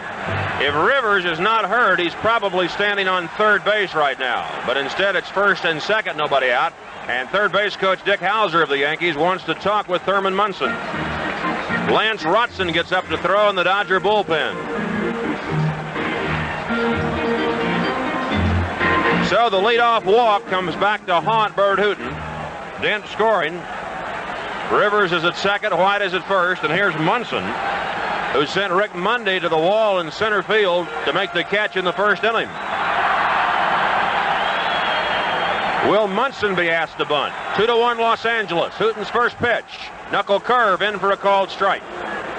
Right-hander Rick Roden joins southpaw Rotson in the Dodger bullpen. I don't think Munson bunts. He is such an adroit hitter to right field that he can wait for that kind of pitch and do it. 3 hits now for the Yankees. The Dodgers have 5. Hooten at the belt. The runners go. Swung on and missed. Yeager's throw to third. Too late. Double steal. Yeager had the ball pop out of his glove. And so the Yanks send the runners, and it pays off. That had to be a real doozy pitch, not only to fool Munson, but to pop out of the catcher's mitt.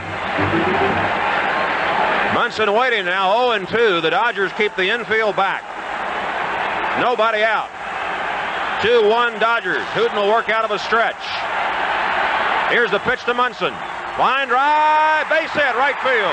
1 run is in. Here comes the second run. Smith, throw to the plate, is offline and all the way to the backstop. 3-2. Here's Munson going to third base. The Yankees are in front.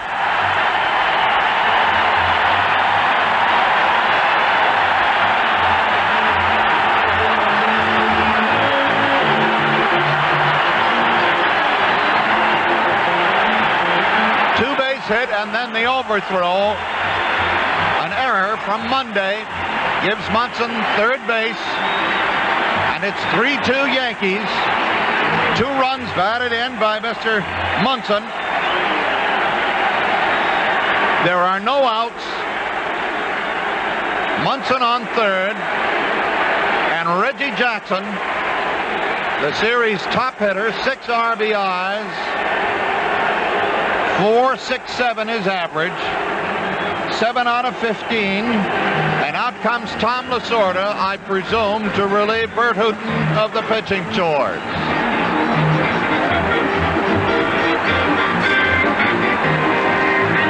And how quickly the complexion of a ball game can change. In football, they talk about momentum.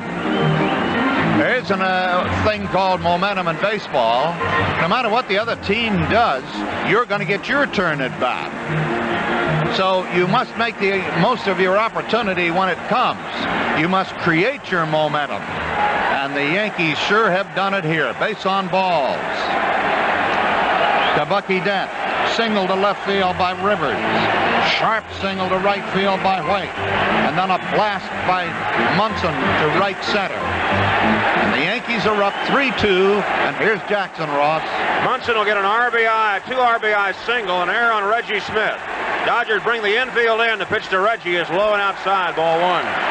Jackson, going into today's game, had the highest lifetime batting average in World Series play, 20 or more games, by any American League player, 372. Hooten out of a stretch. The 1-0 pitch is low, ball 2. Tommy Lasorda went out to talk with Hooten, trying to calm him down. Hooten has had a problem in the past of getting down on himself. A year ago or so, he went to the famed hypnotist Dr. Arthur Ellen, trying to get some help. 2-0 pitch to Jackson. Low, ball 3, 3-0. The double steal is also a big play in the inning. It was a knuckle curve. Munson swung and missed. Yeager first had to block the ball, and then it popped out of his glove. 3-0 pitch to Jackson. Fouled out of play. He was swinging. That's confidence. So a walk, 3 singles, a double steal, and an error make it 3-2. Even without the error, Roy White would have scored the go-ahead run. But Reggie Smith way over Yeager's head all the way to the backstop, and Munson wound up at third. The stretch by Bert Hooten. 3-1 pitch to Reggie Jackson. Swung on and missed, strike 2. 3-2. So the Yankees have stormed back with 3 in the third. They lead the Dodgers 3-2. Nobody out in the inning. Hooten at the belt. 3-2 pitch. Swung on and missed, strike 3. So Hooten fell behind Jackson 3-0 and came back to fan him, his first strikeout of the game. Here's Lou Piniella. I suspect that Jackson wanted to get into the act. He wanted to hit the ball no matter. He'd been intentionally past that first time up. So even an old, experienced pro and a terrific clutch hitter can fall prey to what's going on. I think that's what happened to Reggie there. And now here's Piniella, hit into a double play a moment ago. It was his hit that won the game last night. Hooten will continue to work out of a stretch to Piniella. The first pitch. Smash base hit left field. Munson scores. 4-2 Yankees.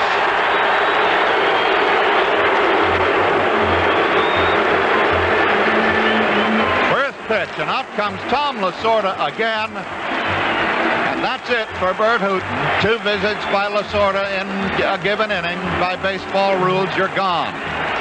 So Bert Hooten goes 3 innings, or 2 2/3 innings, 2 1/3 inning. Let's get it right. He allows 4 runs. He has 1 still possible. He gave up 1, 2, 3, 4, 5 hits, 1 intentional walk, 1 he didn't mean to give up, and 1 strikeout. And while we're getting this pitching change, let's pause for a brief update from CBS News in New York. I'm Jerry Landay reporting on the CBS Radio Network. The 95th Congress winds up in a blizzard of voting. The House has passed the compromise $19 billion tax cut bill by an overwhelming vote. Barring a presidential veto, the bill now becomes law, but observers say that with impending increases in Social Security taxes, whopping ones, and other changes, Americans generally will be paying more, not less, in federal taxes. The Congress also okayed a comprehensive, though weakened, energy bill, the one President Carter's been demanding for 18 months. It will increase consumers' heating bills. But the House defeated a price support bill which would have raised the price of raw sugar by nearly 16 cents a pound. Backers of higher supports will try again in January. On the first day of balloting, the College of Cardinals has failed to produce a consensus large enough to elect a new pope, and the Farmer's Almanac forecasts a bad winter and a late spring. Now back to Game 5 of the World Series at Yankee Stadium. So coming in to pitch for the Los Angeles Dodgers with 1 out in the 3rd inning. Man on first for the Yankees, that would be Lou Piniella. And 4 runs already in. The first 4 and only 4 that the Yankees have in this game is Mr. Lance Rotson, a left-hander. And he will be facing left-handed Greg Nettles. At any rate, Nettles bats left-handed. He throws right-handed. And how quickly this game darted away from the Dodgers. They've been steaming along. A run in the first, a run in the third. The speed of Davy Lopes occasioned both the runs. He singled, stole second, and was driven in by Reggie Smith. singled again. Bill Russell doubled, and he came all the way in. But the Yankee power has more than overmatched Davy Lopes' speed of foot as they lead this game 4-2. 1 out. Lou Piniella on first. Nettles to face Rotson. And what kind of a pitcher has he been this year, Ross? Ever since he came back from Albuquerque, Rotson's been working on an off-speed curveball win. He has the sinker, he has the slider. He doesn't have much of a fastball. Here's Greg Nettles to face him, and the first one's pop fouled back out of play. When Rotson is effective, it's when he keeps the ball low. Bert Hooton, for the 6th straight start for the Dodgers, fails to go the distance. And he'll be charged with at least 4 runs. He gave up 5 hits, walked 2, struck out 1 in 2 1/3 innings. Plate umpire Frank Pulley is motioning to somebody upstairs. Maybe a light. A light, I believe, is turned on. Now we're set to go. Nettles back in waiting. No balls, 1 strike. Lou Piniella leads away from first. 1 out. 4-2 Yankees in the 3rd. Ground ball to second. Might be 2. Lopes goes to Russell for 1. Back to Garvey. Easy double play. So Rotson comes in and does what he's asked to do. Get the double play. However, the Yankees take the lead. 4 runs, 4 hits, 1 error, nobody left at the end of 3 innings in World Series Game 5. New York 4, Los Angeles 2. There's a kind of man who's mighty proud of his car, and you'll hear him say out loud, I take good care of what works hard for me. So for my car, it's STP. Yeah, in my car, it's STP. There's a kind of man who likes to do things himself, like working on his own car and pouring in STP oil treatment every time he changes oil. And there's a whole lot of guys who do just that. Last year, over 40 million cans of STP oil treatment went into engines like yours. And that makes it the #1 choice of the men who do it themselves. I take good care of what works hard for me. So for my car, it's STP. It's me and STP. With 1/3 the game gone here at Yankee Stadium, the Yankees have taken the lead now, 4-2. Turning to some final football scores. Hey, the Dallas Cowboys needed a posse to come in at the last second. In fact, in overtime, the 47-yard field goal gave them the game over the Cardinals, 24-21. And at Houston, that kind of Cowboy, more an Oiler, beat Buffalo 17-10. And here, as we reported, it's the Yankees out in front 4-2 in this 5th game of the 1978 World Series. Jim Beattie has completed his warm-ups. The team has now given him a 2-run cushion. He's been struggling. He's allowed 2 runs and 5 hits. His club has made no errors, no errors behind him. And so from here on in, it's up to him. Standing by, or sitting by at the moment, is a young counterpart, Ken Clay. These 2 youngsters have carried the Yankees occasionally, as they did in that first game at Kansas City. Okay, Ross. Dusty Baker, Rick Monday, and Lee Lacy will hit for the Dodgers in the 4th, and Beattie's first pitch to Baker, slow curve in for a called strike. Baker fouled out to Jim Spencer in the 2nd inning. Both teams with 5 hits, and we've only played 3 innings. Thurman Munson's up back liner over Davy Lopes' head drove in 2 during the 4-run 3rd and gave the Yankees a 3-2 lead. The error got Munson to 3rd on the overthrow by Reggie Smith, and Piniella picked him up with a ground single to left. Baker takes way outside for a ball, 1-1. A lot of people say you should pitch left-handers against the Yankees, especially in this ballpark. Figures don't show that. 1-1 pitch to Baker. Outside corner, called strike 2. Good slider by Jim Beattie, 1-2. Ross, the Yankees won 61% against right-handers when they won 61% against left-handers during the year. So here's the 1-2 pitch on the way. Way outside, all the way to the screen, 2-2. I think when you pitch a left-hander against the Yankees, you're going to do very well here if he's a good left-hander. You'll do equally well if he's a good right-hander. It doesn't make any difference. A lefty Grove of years gone by, a Guidry pitching in this park, he's going to be effective. Got to be good. Beatty into the windup. The 2-2 pitch to Baker. Popped up. Greg Nettles calling for it. The third baseman jockeying toward the shortstop area and makes the catch.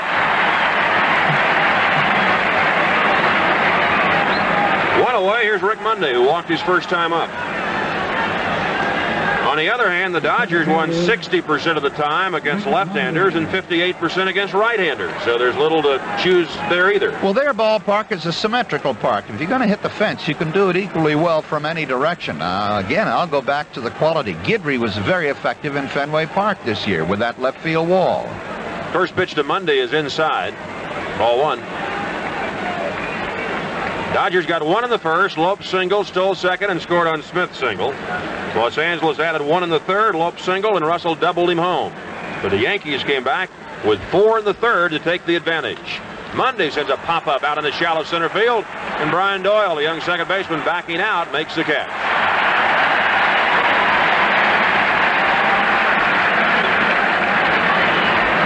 Lee Lacy was called out on strikes, his only trip up. 2 out, nobody on, 4th inning. 4-2 Yankees. Bucky Dent's walk helped lead to Bert Hooton's downfall in the third. Rivers single to left, White single to right for a run. Munson on an 0-2 pitch, single to right center field for 2, went to third on the overthrow, and 1 out later scored on Pinella's single. Lacy swings and misses. 0-1. I think it should be noted that as Rick Monday popped out, there wasn't any question that he was out, but he ran it like he had hit a screaming line drive into the right center field alley. The Dodgers are not crumbling. Jim Beatty with a 2-run lead goes to the windup, and the next pitch to Lacy. Strike 2 call. Lacy only 2 for 11 in the series as the designated hitter. He's behind 0-2. Beatty, no windup delivery, throws it all the way again to the screen. 1-2. I think the rhythmic applause of the crowd anticipating the strikeout a la Guidry so got into Beatty that he just overthrew the ball. Well, this crowd can stir you up. The Yankees drew 2,335,000 this year at home, their highest mark since 1946. The 1-2 pitch to Lacy is a pop foul out of play over the Yankee dugout. Oop. Kid in the front row of the second balcony had the ball bounce out of his hands. That's not why I went oop, because he leaned over, and I went oop because fortunately in time he leaned back. 2 out, nobody on, 4th inning. Jim Beatty kicking away at the pitching rubber. Now the 24-year-old right-hander from Dartmouth is ready. Lacy swinging the bat from the right side, waiting. Here's the 1-2 pitch. Breaking ball over his head, and Lacy had to go down. 2-2. What's that old saying? Just wild enough to be effective. Yeah. At my age, I'm not quite sure I know what that means. 2-2 to Lacy. On deck, Steve Yeager. The next pitch, swung on and missed, strike 3. So Beatty has fanned Lacy twice. The Dodgers, for the first time in the game, go in order. At the end of 3.5, Yankees 4, Dodgers 2. Okay, coffee lovers, now Mellow Roast is going to see you through the series with the kind of full-flavored coffee taste that you love. Mellow Roast blends 3 kinds of rich, robust coffees with roasted grain so that the full coffee flavor comes through smooth and delicious, but without the bitterness. So make a real hit with your home team. Stock up on plenty of good Mellow Roast today and get great coffee taste without bitterness, cup after delicious cup. Mellow Roast coffee and grain beverage. It's available in ground and instant. I want that sinus medicine. Headache tablet? No, it relieves headache and congestion, internal sinus pressure, and postnasal drip. And it has added strength. You mean added strength sign-off. Exactly. Added strength sign-off tablets give you pure aspirin plus 50% more sinus drainer. To help sinus pain while you drain. Right. And more sinus dryer for postnasal drip. Added strength sign-off. The sinus medicine in the bright red box. Take when needed, only as directed. SINEOFF. Sign-off. Gee, I'm glad you're able to be with us in the World Series. Most of us have grown up with the drama, excitement, and the draw, the emotional tug that this classic has in the fall. And CBS, of course, brings it to you right in season. That's one of the things CBS has done this year. Football every Monday night, the weekend games and the doubleheaders in the fall. The Masters as spring comes on. And Triple Crown in May and June. And summer, the All-Star Game in this sport. The U.S. Open Tennis Championship and much more all year long. You keep tuning in for live coverage of the sports events you like best right here on CBS, your #1 radio network for news, programs, and sports. As we go to the bottom of the fourth, it's still 4-2 Yankees. And Ross? Jim Spencer, Brian Doyle, and Bucky Dent will face Lance Rotson here in the bottom of the fourth inning. Spencer's in a fly ball to Reggie Smith in right field his first time up, but he takes the first pitch high for a ball. Bert Hooton made the start for the Dodgers. He lasted only 2 1/3 innings. Rotson came in and got the only man to face him in the third, Greg Nettles, to ground into a double play. The next one is low to Spencer, ball 2, 2-0.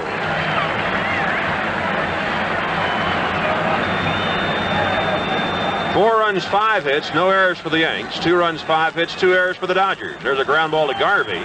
He'll carry it to the bag, and that'll do it for Spencer. 1 out.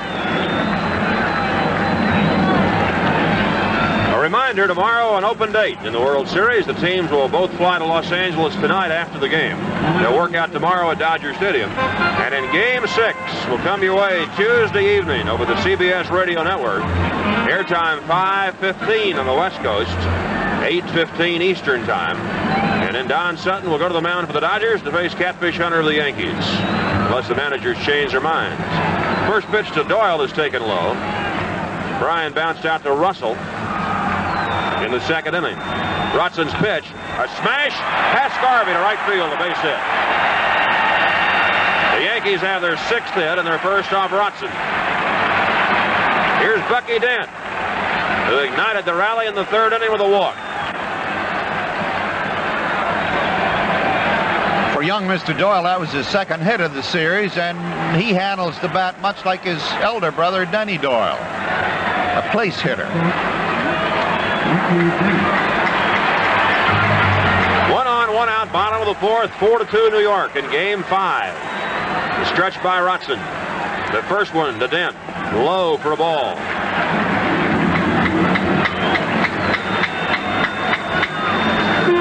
The Yankees have won 21 of their 31 times in the World Series. Rotson's pitch way outside, and Dent chased it. Must have been a mix-up in signals there. Yeah. Yeager called for a pitch out, and the ball was 3 feet outside and 4 feet high. And then a belated swing. And now Gene Michael, the Yankee first base coach, calls time and asks the base runner Doyle to come over and chat with him. Yeah.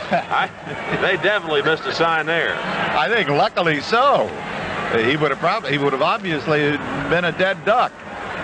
Dent's the one who's embarrassed, but it was Doyle who missed the sign. The 1-1 pitch. Another pitch out, nothing in the works. 2-1.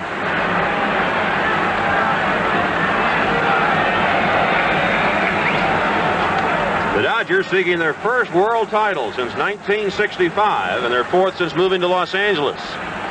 There's a line smash, a one-hop pass, Russell to left field. Deflected to Baker. Here comes the runner to third. Baker going to say, not in time. Down to second base goes Dent. Doyle may be hurt as he slid past third base. Dick Hauser motioned into the Yankee dugout. He needs a trainer. So that was a smash that ate up Bill Russell and went through to left field. Russell slowed it down enough that Baker had a long run to get to the ball, and Brian Doyle kept going. But though to say was late, and in the meantime, Bucky Dent went into second base. So the Yankees are threatening again here in the 4th inning. I don't know. Brian Doyle went into the bag sliding on his tummy. He may have bounced his chest, may have knocked out his wind, may have ingested some of the soil. I don't think I saw any twists on his limbs. May just be out of wind and a little woozy there. He seems to have recovered. He's okay. He's going to stay in the game. And the Yankees, with one out, will now have Doyle on third and Bucky Dent on second. They're going to give a single to Bucky Dent, Win, and he'll take second on the throw to third. And once again, the Dodgers have to pull the infield in. They're down by a pair, and the hitter will be Mickey Rivers. Rivers is 2 for 2. Both times he just reached out and punched the ball. Once to right field, once to left for a single. Left-hander against left-hander, and Rotson will work out of a stretch. The pitch to Rivers, swung on and missed. I don't have the figures, but that Dent has been a terror in the last month. Knocking in runs, getting bases on balls. Let's pause 5 seconds for stations to identify themselves on the CBS Radio Network. WCBS, New York. Now the stretch by Rotson. Rivers waiting. The 0-1 pitch. Ground ball to right field. Base hit. 1 run is in. Then will be held at third. It is 5-2 Yankees.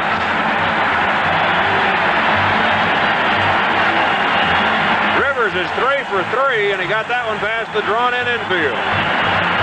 Yeah, I don't think it would have been a base hit if Garvey had been playing in his accustomed position. It was a high bounce that hit the dirt just where Garvey was running, but he couldn't get down. Had it been higher, he might have snagged it. But it bounced just wrong. So the Yankees, who trailed 3-0 as late as the 6th inning yesterday and came back to win, fell behind today 2-0, and now they're leading in the 4th inning 5-2. Here's Roy White, who's been on an error by Russell and singled in a run in the 3rd. Rutson's pitch. Ground ball to Garvey. Fair ball. Steps on the bag. Throws wildly to the plate. Dent scores. Rivers limps to third base. It is 6-2 Yankees.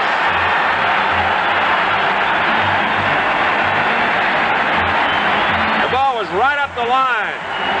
Garvey stabbed it at the bag. Joe Brinkman called it a fair ball.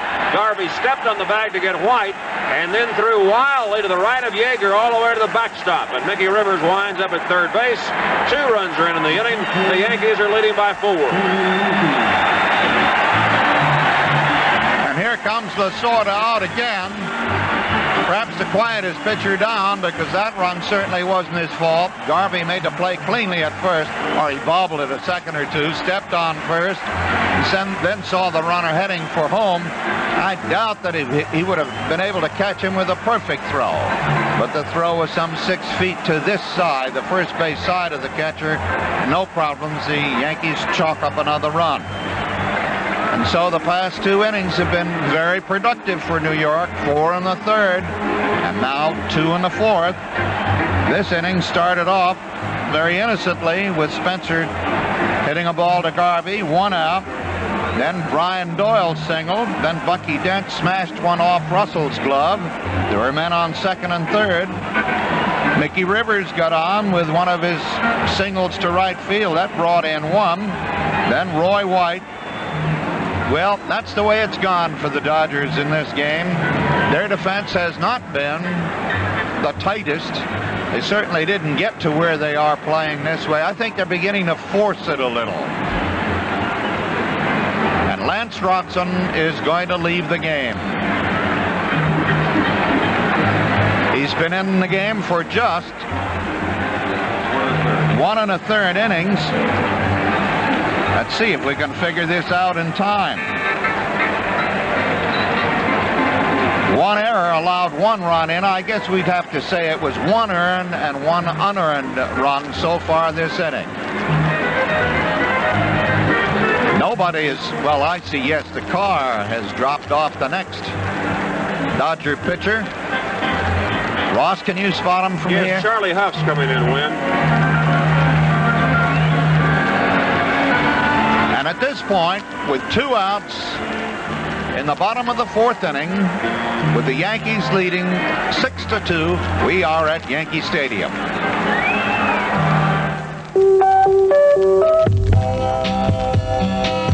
America the Mobile. You have the freedom to go where you please. But moving to another town can create certain problems, such as where to go to finance that new car or truck.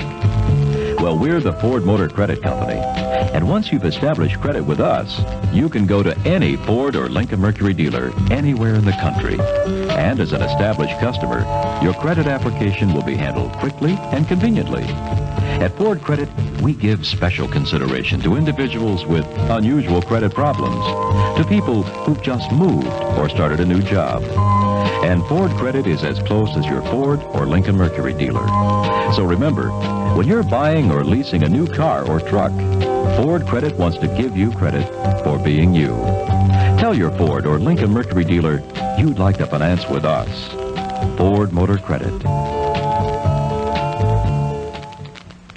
As Charlie Huff of the Dodgers staff, one of their top relievers, is warming up now. Charlie's the knuckleball pitcher from start to finish. He comes into the game with 2 outs in the bottom of the 4th inning. With Mickey Rivers on third, the Yanks have already scored 2 runs in this inning, and they lead the Dodgers 6-2 as catcher Thurman Munson comes to the plate, Ross. Steve Garvey has been charged with the Dodgers' 3rd error of the game. Munson has flied to center and singled in 2 runs. It was his base hit in the 3rd that gave the Yanks their first lead, 3-2. He drives another one to right field. That's going to fall for a base hit. Rivers scores. It is 7-2 Yankees.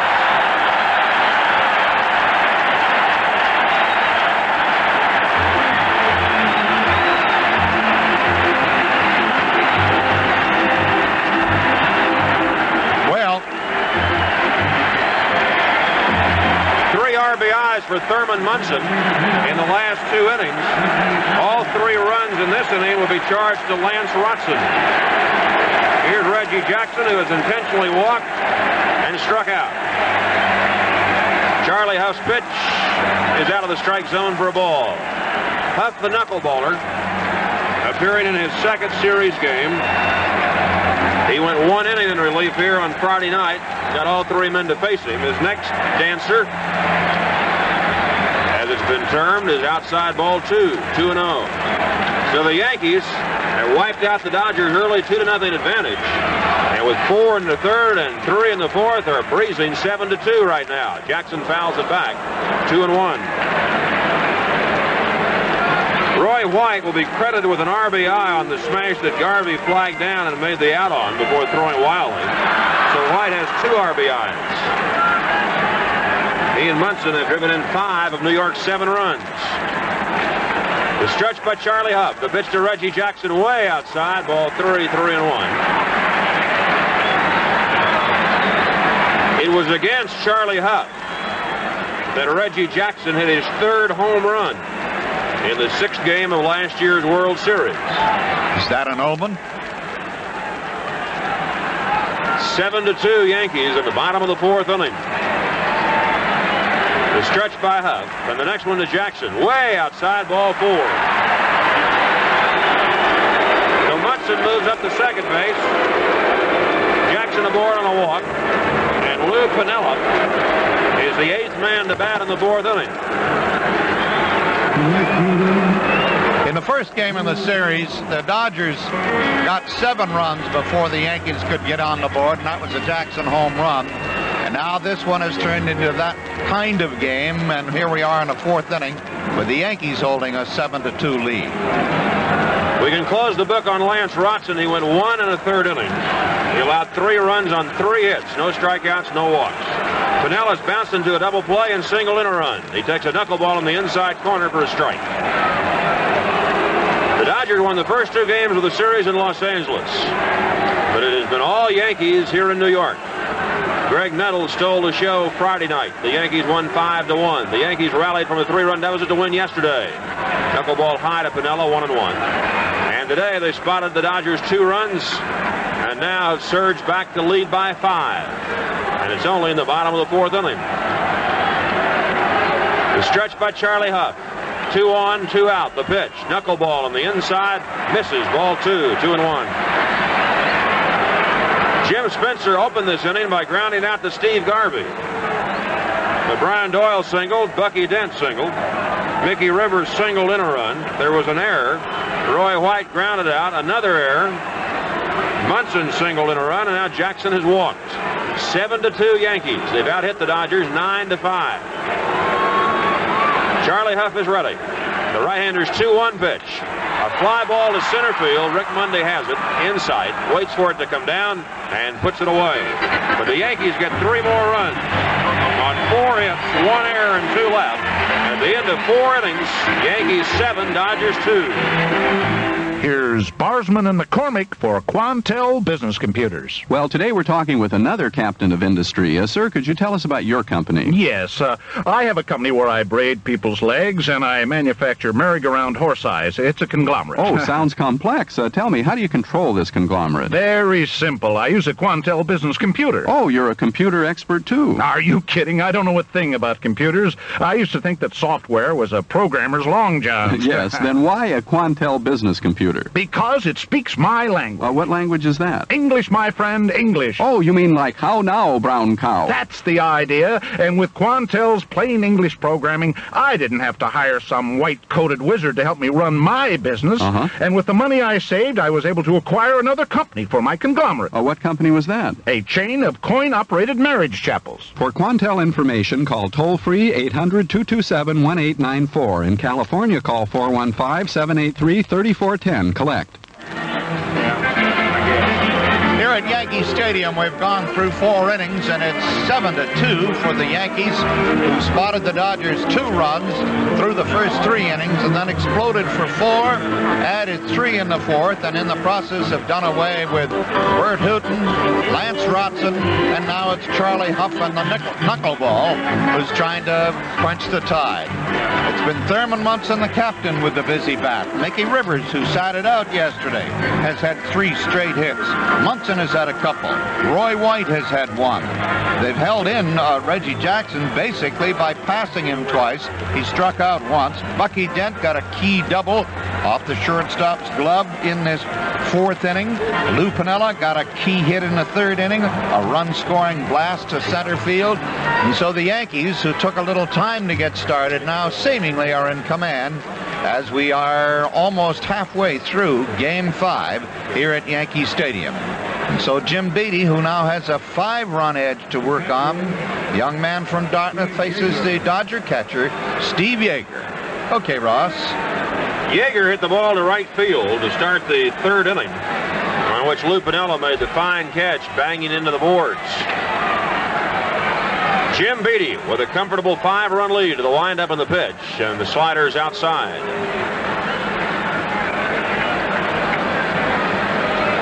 Seven runs, 9 hits, no errors for the Yankees. 2 runs, 5 hits, 3 errors for the Dodgers. Beattie's next one, down the middle for a called strike, 1-1. These clubs led baseball this year in pitching. Dodgers staff with an ERA of 3.12, the Yankees next at 3.18. But the pitching has not been good for the Dodgers lately. There's a line drive to left field, sinking in front of Roy White, and Steve Yeager's got a base hit. Yeah, I was going to say, because the score is 7-2, these are championship teams. They didn't get there because they just fell behind, laid down if they were in problems. They can come back. These Dodgers can. Remember, they were 6 games out late in the season, came back to win going away. And here's one of the most effective of the Dodgers in the series play, Davey Lopes. Lopes has singled twice and scored both of the Dodger runs, the first coming after a stolen base in the 1st inning. Beattie's pitch to Lopes, outside. Davey's 6 for 20 in the series, hitting an even 300 now. 5 runs batted in, including 2 home runs in Game 1. Yeager takes his lead away from first, Spencer playing behind him. There's a drive to right field. It's fairly deep. Piniella going back. He's at the warning track, and he makes the catch.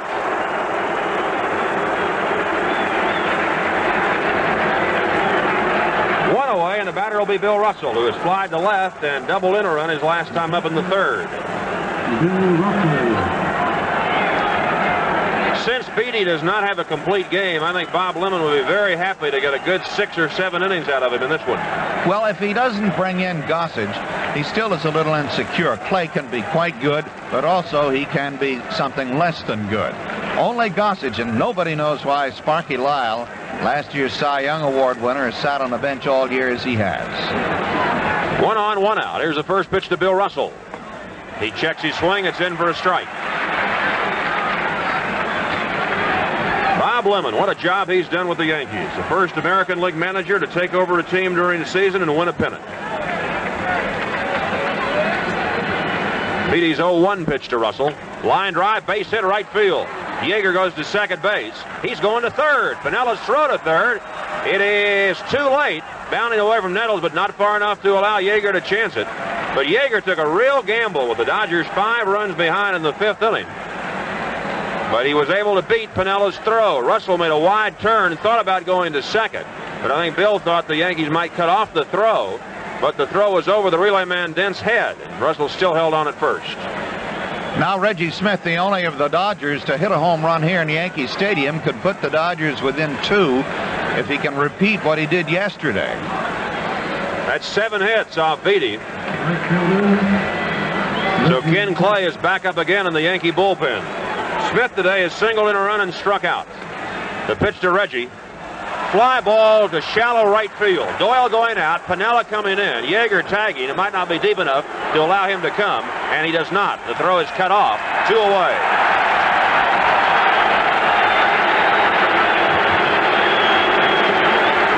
Smith got under it. He was trying to take the home run cut. But he sent a fly ball too shallow to right field to allow Yeager, who is not a speed merchant, to come in after the catch. So it'll be up to Garvey if the Dodgers are to score here in the 5th inning. He's bounced to short and singled. It was on his single in the 3rd inning that Greg Nettles made a good play going to his left, knocked the ball down, but kept Bill Russell from scoring. The run that would have put the Dodgers ahead 3-0. Now it's 7-2 Yankees. And it's kept Garvey from having knocked in a run in this entire series. Steve 5 for 18 against Yankee pitching. Runners at first and third, 2 out. Beatty's pitch. Fastball in for a strike.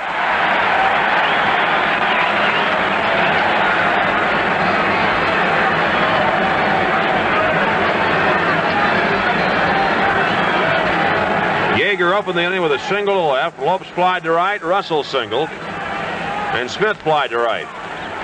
So the last 3 hitters have taken Beatty to right field. Garvey thinks Beatty's taking too much time and steps out.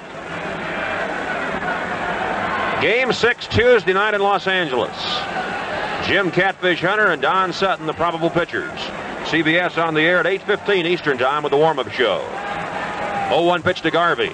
High and inside. Breaking ball. 1-1. The Yankees playing Garvey straight away and deep. 312 feet down the foul line and left. Garvey waiting, Beatty out of a stretch. The 1-1 pitch, way outside, ball 2, 2-1.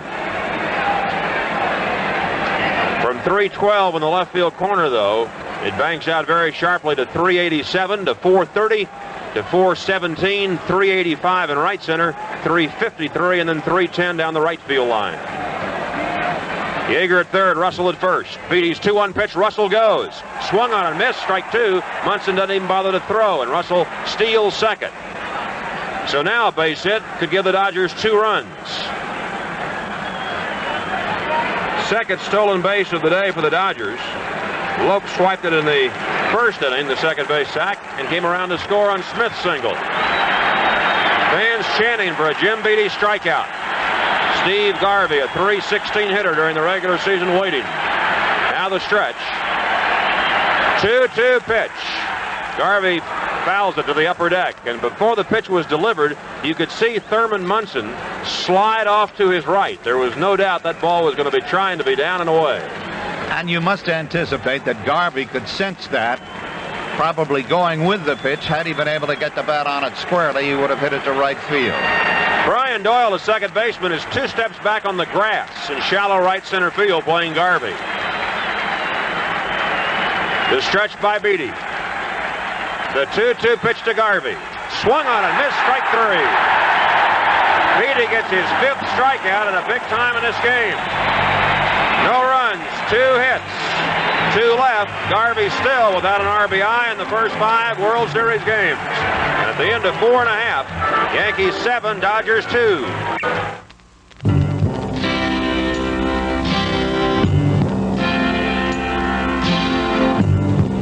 Someday you'll own. Someday you'll own. Sooner or later you'll own General's. For 60 years, General Tire has been one of the nation's leading tire manufacturers. But General Tire means more than tires. Our one-stop car care centers are staffed by experts who know how to take care of your car. Whether it's wheel alignment, wheel balance, lube and oil change, muffler, shock absorbers, brake, or batteries. You get fast, dependable service using name brand parts and materials. Your car gets a free 7-point safety check, too. And best of all, it's priced right. For tires and service, check your yellow pages for the General Tire headquarters nearest you. Sooner or later you'll own General's. Sooner or later you'll own General's.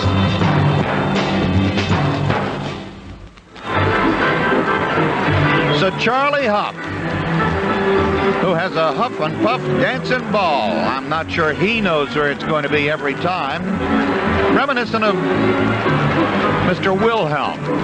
Remember him for the Giants and almost every other team in the league? I guess Hoyt pitched longer than any other pitcher in the history of Major League Baseball because all he did was just lay it in there, and the ball did the rest. You could read the name of whoever was president of the league, and he pitched in both leagues as it came in.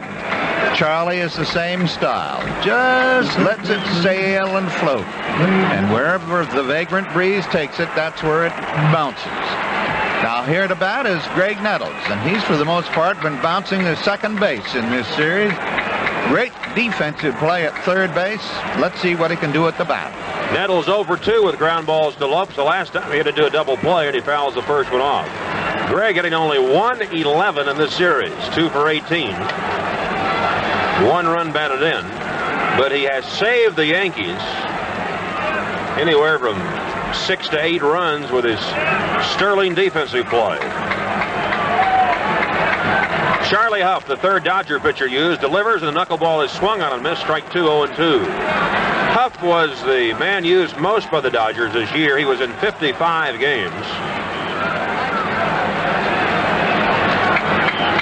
Huff 5-5 with 7 saves.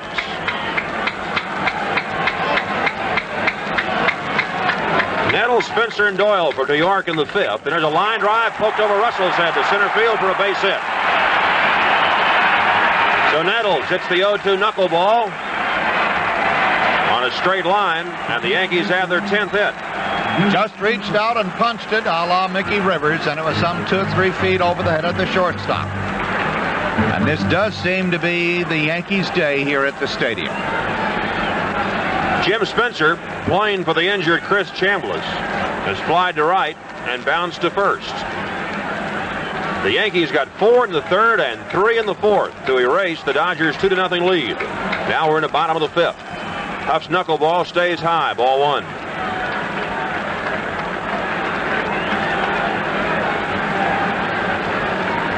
Bert Hooten went the first 2 1/3 innings for the Dodgers, gave up 4 runs on 5 hits. Lance Rotson the next 1 1/3, he gave up 3 runs on 3 hits. Huff's knuckleball almost gets Jim Spencer. He leans back from ball 2, 2-0. Ross, I didn't notice that Yeager changed gloves to handle Huff, does he? Yes, he does.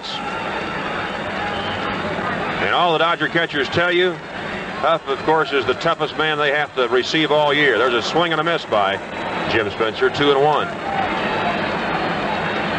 Brian Doyle is out on deck. All 10 Yankee hits have been singles, and they've made them count for 7 runs. The next pitch to Spencer. Pop foul back, out of play, 2-2. I think that fact that the 10 hits have all been singles is a great deal of the Yankees' success. In their series against the Red Sox, 18 singles. They're bat handlers rather than swingers. And in this field, where you got so much meadow out there, if you learn the technique of dropping them here and there, and the outfielders are playing so far back, you're much better off than just swinging for the fences. Huff with a lob toss over to first just to keep Nettles close. Nettles one of 5 players on the Yankee roster who were with this club 5 years ago. The others were Roy White, Thurman Munson, Sparky Lyle, and Fred Stanley. So they've really changed faces in 5 years. Spencer lifts a pop fly to second baseman Davey Lopes. And near the bag, he one-hands it for the first out.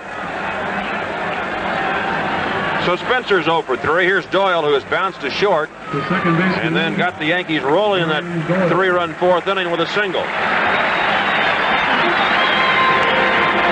When you look back, Win, in the 1976 World Series against the Reds, the Yankees had only 3 men on their roster then who had come up through the organization: Munson, White, and a seldom used pitcher at that time named Ron Guidry. Huff's first pitch is way outside, gets away from Yeager, and down to second goes Greg Nettles. That'll be a wild pitch. Well, Ross, I think I pointed out the other day that most of the Yankee lineup came here by trades. Tidrow, Chambliss, and Nettles from Cleveland, Bucky Dent from Chicago, Randolph from Pittsburgh, Rivers from California, along with Figueroa.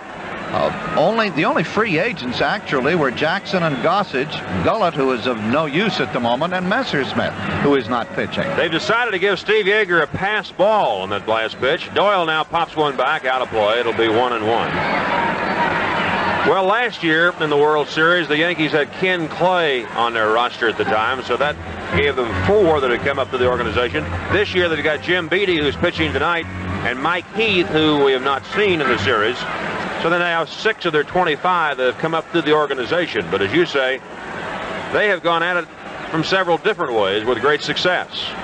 Here's Charlie Huff's 1-1 pitch coming to Brian Doyle. Line drive to right field. Reggie Smith coming up. He'll make the catch, and back to second goes Nettles. 2 out, and Bucky Dent will be the next hitter. Now, Bucky Dent is a case in point. He came over from the White Sox just prior to the opening of the season last year. At that time, Billy Martin was very well pleased with Fred Stanley as the shortstop. In fact, if my memory serves him correctly, he was a little upset that Stanley would have to be replaced. Well, Dent was presumed to be a better hitter, no better fielder. It was a trade purchase insofar as quite a bit of money exchanged hands, too. But you can see how important Dent has been to the Yankee team. Dent has walked and singled and scored twice in this game, batting in the 9th spot. Nettles away from second, 2 out, 5th inning, 7-2 Yankees. Huff's knuckleball is swung on and missed. Well, let me ask you this. Do you think that the newspaper strike here in New York in August helped cut down the bad publicity that the Yankees had been receiving? Dent swings and misses, strike 2, foul tip, 0-2. I waited for the pitch. No, I don't think, they're a bunch of professionals down there, like I tell my kids. Bucky Dent is up at the plate. He's not thinking about what anybody writes about him. If he is immature enough to be that bothered at this point of his career, I suspect that he's not going to get to the major leagues, that mentally he wouldn't be able to do it. No, I don't think it was that much. I think it was interpersonal relationships on the Yankees, and that sort of quieted down. It was not extra. Knuckleball way outside, ball 1-1 and 2 to Dent. Plus the arrival on the scene of one Bob Lemon. Well, I think that's part of it. Lemon was like tea. He just gave it a little flavor. Charlie Huff out of the stretch. Looks at Greg Nettles. The 1-2 pitch to Bucky Dent. A ground ball to the left side. Russell has it go up his shoulder, and he's not going to make a play. Runners at first and third. So Russell streaking to his right to get to the ball. Had to roll right up the arm, and we'll see how they call on the Bucky Dent smash. Oh, that's got to be a hit. He wasn't going to be able to get him anyway. It was way into the hole, and he was in mid-flight heading in the wrong direction to make a play on it. But getting back to from the tempestuous to the serene and the tranquil, this club didn't win a championship last year because they were a bunch of Humpty Dumptys. Coincident with the fantastic collapse of the Yankees, of the Red Sox rather, it made it all possible. Here's Mickey Rivers taking inside for a ball. Dent was given a single, so he's 2 for 2 plus a walk. Dent hitting .333 now in this World Series. Rivers is 3 for 3 in this game. He scored twice, and he's driven in a run. First and third, 2 out, 7-2 New York in the 5th. Charlie Huff's pitch to Rivers. A ground ball to Davey Lopes. Backs up, fields it, and flips to Garvey for the out. No runs, 2 hits, 2 left. At the end of 5 in World Series Game 5, Yankees 7, Dodgers 2. Don Knotts for Mailgram. Promises, promises. That's all I get when I order something. For 2 years, I couldn't get the furniture I'd bought. I called that store everything I could think of, but nothing worked. Until I called Western Union and sent a mailgram message. I need that love seat Saturday. The old impact of a telegram. At a fraction of the cost, delivered the goods. Of course, it was somebody else's love seat. If you want action, call Western Union and send a mailgram message. And now here's news about another Western Union service. When you hear that sound at 2 a.m., you know you have a problem. Hey, Dad, can you send me $300 quick? The car broke down and I'm stranded in some... Now there's a way to handle emergencies like this with one phone call. Hello, Western Union. I want to send a money order to my son. My master charge number is... You can send money day or night, 7 days a week, and charge it to your master charge account. Just call Western Union toll-free.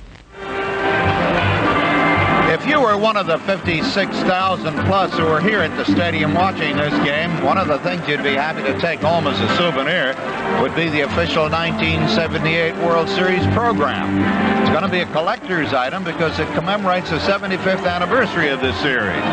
The pictures, so many imaginative stories. Now, if you'd like one, send your check or money order for $2.50 to World Series program, P.O. Box 666, San Francisco, California, 94101. It's filled with the glamour of the series, its history, and of course a lot of the figures. Send your money, check or money order for $2.50 to World Series program, Post Office Box 666, San Francisco, California, 94101. And don't forget to include your name and address. The proceeding has been brought to you on behalf of Major League Baseball. And coming up on behalf of a Major League team named the Los Angeles Dodgers is that very fine third baseman Ron Cey, whom I suspect reads the papers but doesn't have to have anybody tell him that he's a good ball player, which he darn right well is. Ron Cey has struck out and bounced to third tonight, and he takes the first pitch from Jim Beattie low. Beattie in the first 5 innings has delivered 80 pitches. A lot of pitches. The Dodgers have 7 hits off of him, but the Yankees are leading 7-2. Beattie's 1-0 pitch to Cey is in the outside corner for a strike, 1-1. Cey batted 174 in the 1974 World Series against Oakland and 190 last year against the Yankees. In this series, he's hitting an even 250 as he stands in. 6th inning, Cey leading off. Baker on deck, and the pitch is high, ball 2, 2-1.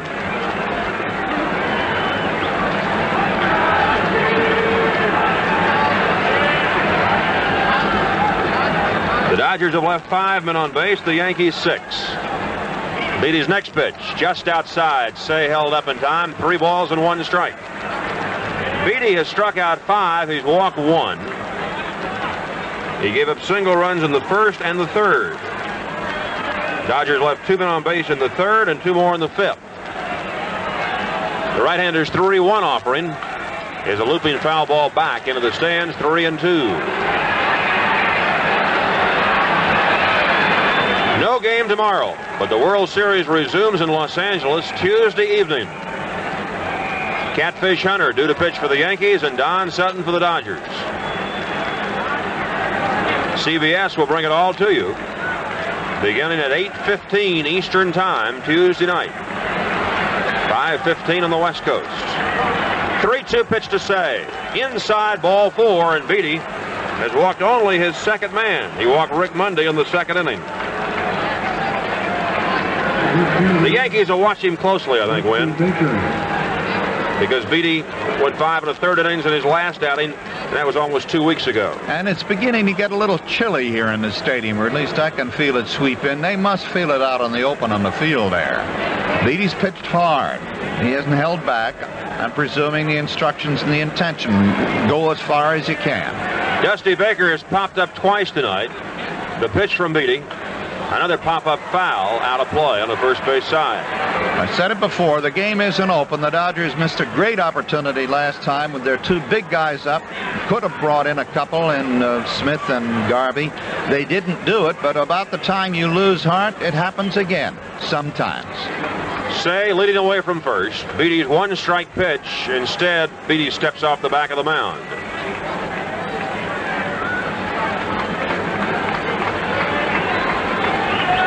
Yankees leading by 5 in the 6th inning. Beatty ready. The one-strike pitch to Baker. A drive to left field and fairly deep. White going back. He'll have a play and makes the catch. One step from the warning track. So Baker shot that one a long way, maybe 370 feet or so for a long out. Yeah, that would have been in a Bakersfield out there in California, no question about that.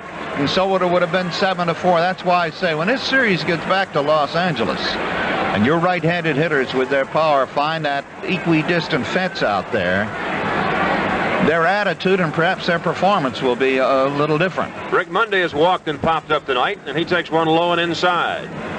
Monday and Reggie Smith are really the only Dodger threats to hit that ball down the right field line to that short porch 310 feet away. This is a predominantly right-handed hitting Los Angeles team.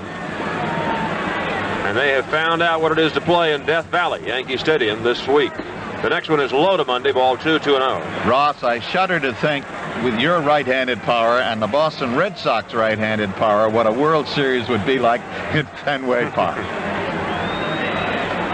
Ron Say, the runner at first, 1 out, 6th inning. Jim Beatty's 2-0 pitch to Monday. In there for a called strike, 2-1. It is 52 degrees right now at Yankee Stadium. The wind 16 miles per hour out of the northwest. Swirling wind, as usual, at Yankee Stadium. Beatty ready. Check Say. The 2-1 pitch to Monday. Bounce foul behind the plate, 2-2. There have been 13 championship teams which have returned to the World Series the following year and lost.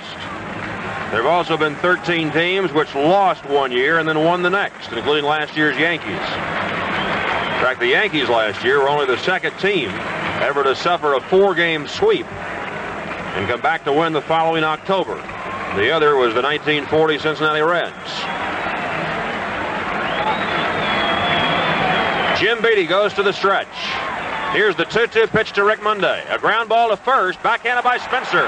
He'll go to the bag, Say takes second. And Jim Spencer showing you why he's one of the better defensive first basemen in the game. Very adroit stop. A lot of people don't remember that the fact that the Yankees won the series last year 4-2, that Mike Torres, the big power, the bull of the pitcher, won 2 of them. And had Torres not won that 6th game, aided, of course, by 3 Reggie Jackson home runs, the Yankees would have had to got a pitcher by mail. They had nobody. Lee Lacy has struck out twice, and he takes high for a ball.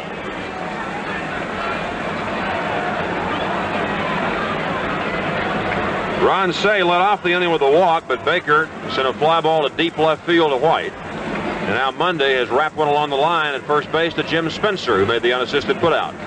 Beatty's 1-0 pitch to Lacy. Taken inside, ball 2. 2-0. No one throwing in either bullpen. Yankees 7 runs, 11 hits, no errors. The Dodgers 2 runs, 7 hits, 3 errors. Beatty comes 2-0 to Lacy on the outside corner for a strike, 2-1.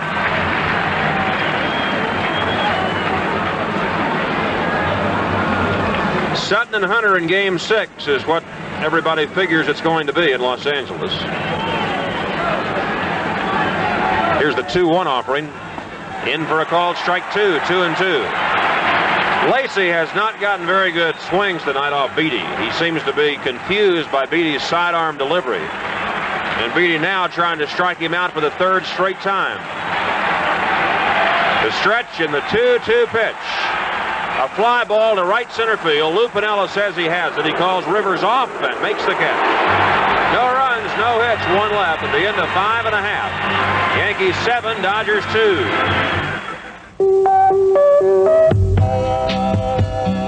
Whatever your occupation, here's something you should know about financing a new car or truck.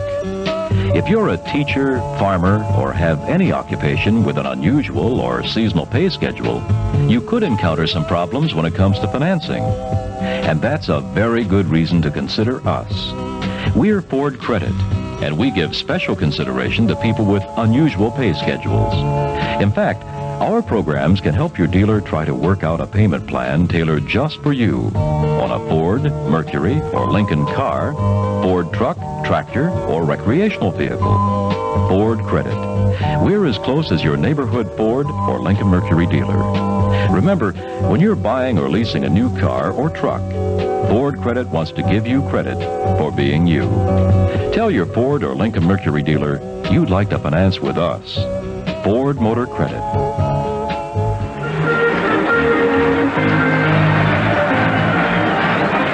It's Monday night football night time tomorrow night. Most of these CBS stations will be bringing you the Denver Broncos, who will host the Chicago Bears at Mile High Stadium. CBS Radio sports coverage begins at 8:50 Eastern Time. That's 8:50 p.m. Well, we've gone through 5.5, and the Yankees are still holding the lead 7-2. And I would suspect that anything that Jim Beattie does from here on in will be gravy as far as Bob Lemon is concerned. He's done his job. He's got a 5-run lead through the first 6 innings. Lemon has obviously got play ready, could bring in Gossage if he needs to. And right now, things look rosy indeed for the world's champions as we go into the last half of the 6th, and ever steady Roy White, who either gets a walk, a single, or occasionally chips in, thank you very much, with a home run. One of the unsung heroes who always gets into those figures in the games that the Yankees win. Maybe not the headlines, but he's there in the figures. And here he is to face the dancing ball of Charlie Hawk. Roy White has a single in 3 at-bats. He was on once on an error, and he takes inside for a ball. We want to welcome everybody listening to this 1978 World Series on American Forces Radio all across the world. Hope you're enjoying it. Ross Porter, Win Elliot, and Ralph Kiner with you from New York. Charlie Huff's knuckleball gets the outside corner to White. Strike 1. 1-1. Incidentally, Ross, Roy, who lives in California, was really hurt last year when he didn't play very much, and didn't play very much at the beginning of the year. Huff's pitch to the left-hand hitting outfielder is swung on and missed. Batting helmet flies off Roy's head. 1-2. One of the delights for him this year has been the fact that the series went to California where he lives so that his wife can tell their friends, yep, my husband can still play, and especially the kids who took it from the other kids. How about your dad? White grounds one to Bill Russell at shortstop. Comes up and throws him out. One away, and the hand is for Thurman Munson, who's driven in 3 runs tonight with 2 singles and 3 at-bats.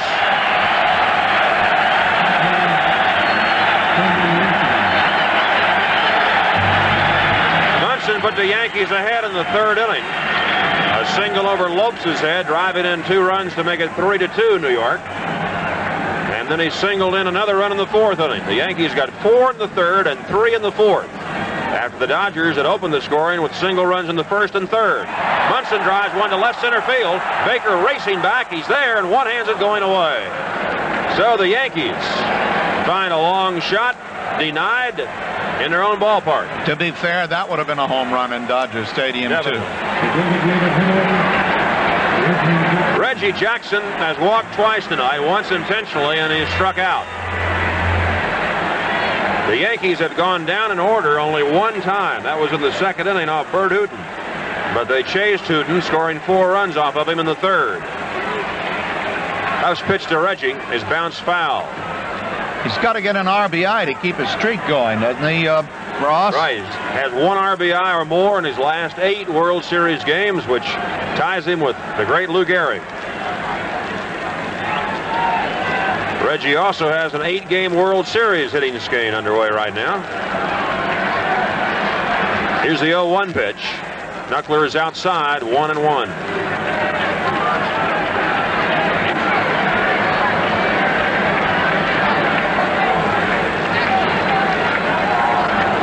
Say playing almost at the shortstop position. Jackson sends a fly ball down the right field line. Reggie Smith coming to the line, but this will be back into the stands.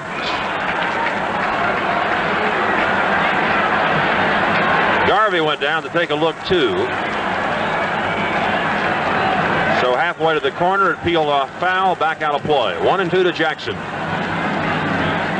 When the Dodgers come up in the 7th, they'll have Steve Yeager's spot, Davey Lopes, and Bill Russell. 7-2 Yankees in the bottom of the 6th inning. Trying to take the lead in the series, 3-2. Charlie Huff's pitch is a ground ball to Garvey's right, under his glove and through to right field.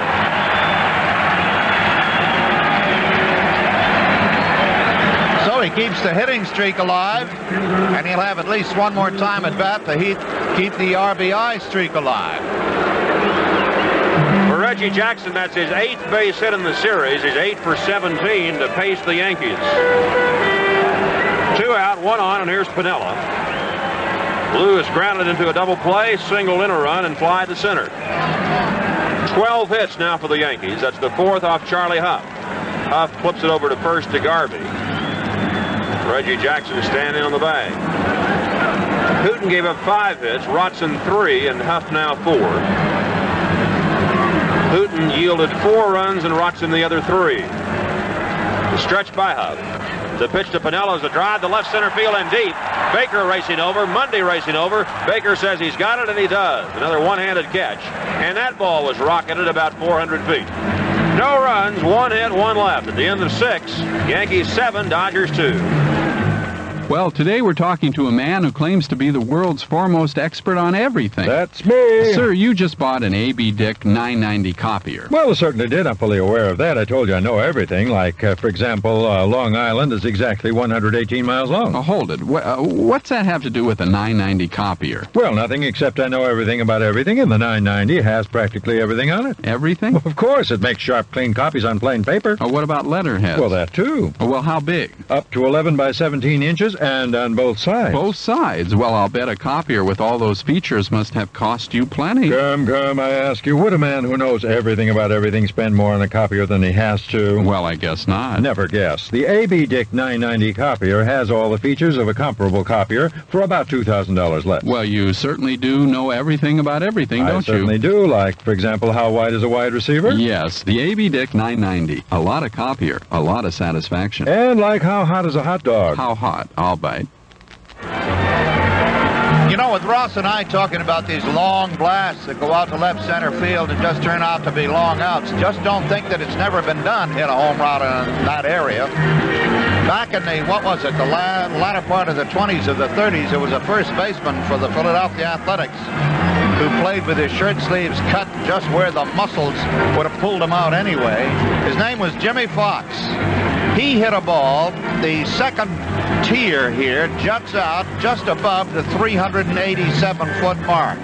He hit a ball halfway up into the second tier up there, which meant that if it continued on to the fly, he'd have been in California.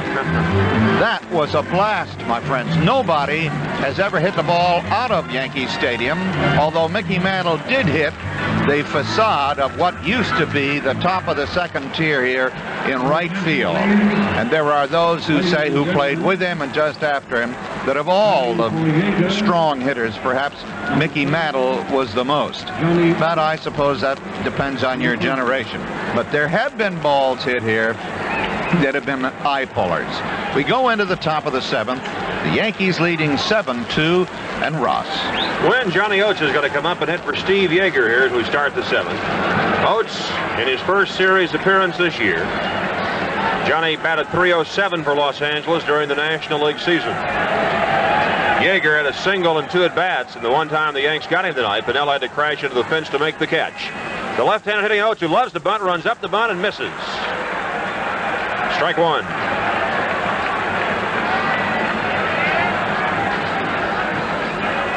The only Dodgers now who have not appeared in this series are infielder Teddy Martinez and pitchers Doug Rauh and Rick Rhoden. Oates points that foot down the first base line, waits for the pitch, is taken high, ball 1, 1-1. That was Jim Beatty's 100th pitch. The first one of the 7th inning. 1-1 to Oates. The pitch from Beatty almost hit him. Oates gets out of the way of it. 2-1. Beatty has blanked the Dodgers over the last 3 innings. He left 2 runners aboard in the 3rd when he got Say with 2 out. And with 2 on in the 5th, he got Smith and Garvey. The next one to Oates. High and outside, ball 3, 3-1. Beatty has struck out 5. He's walked 2. Nettles goes in to try to settle him down.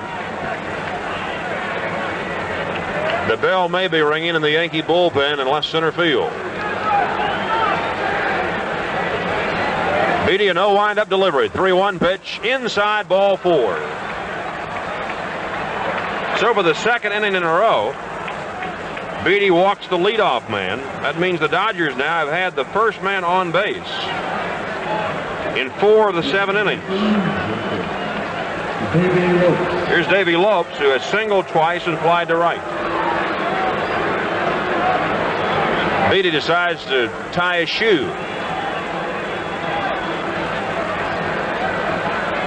And now activity begins in the Yankee bullpen. Rich Gossage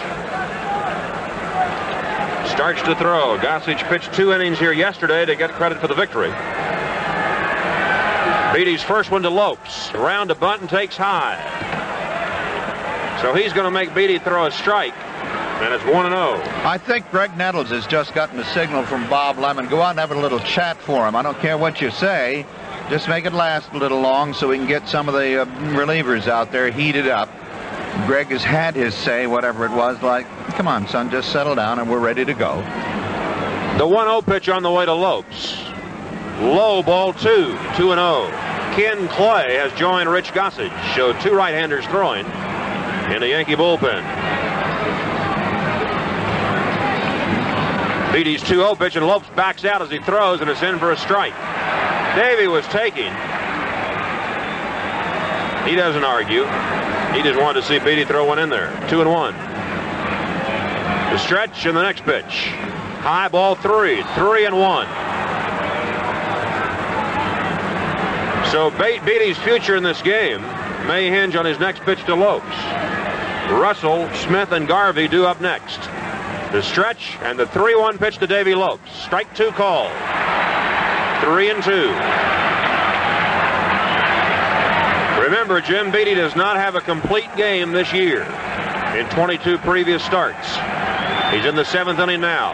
3-2 pitch to Lopes. Ball 4 is high. The Dodgers have 2 on with nobody out. And here comes Bob Lemon.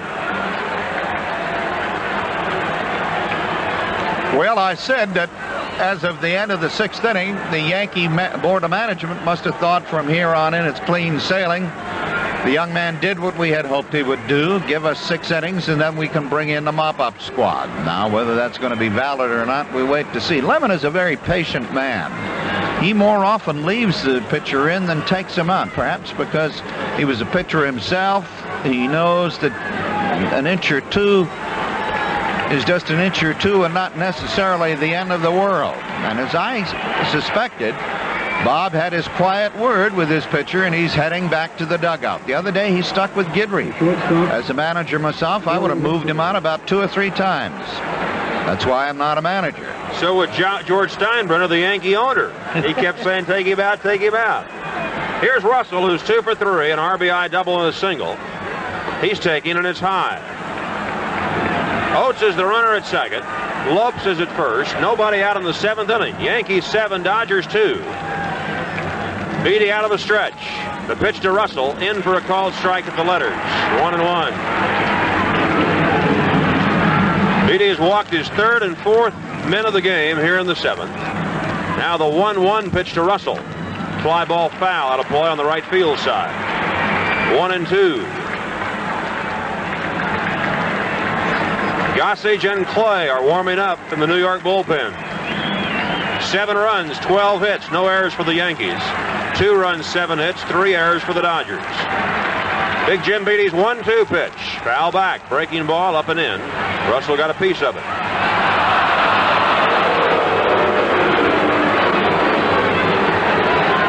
The Yankees 5 runs ahead. Trying to go up in the series 3-2. Now the stretch by Beatty. 1-2 pitch to Russell. Strike 3. Russell tried to check his swing. He was in there anyway. Beatty records his 6th strikeout.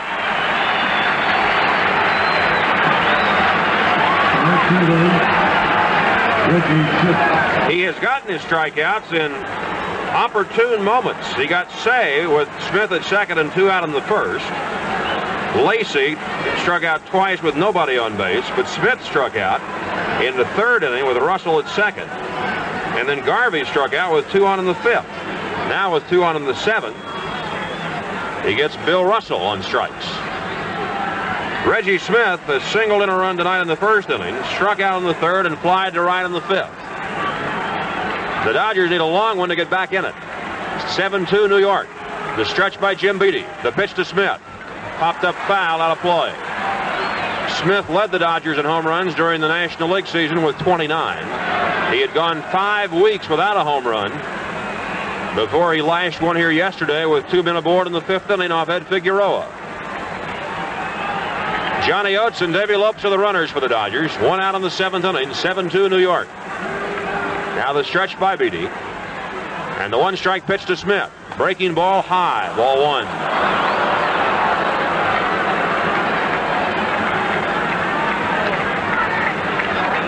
Smith a better breaking ball hitter when he hits from the right side. He's up there left-handed against 6'6" Jim Beattie. The 1-1 pitch.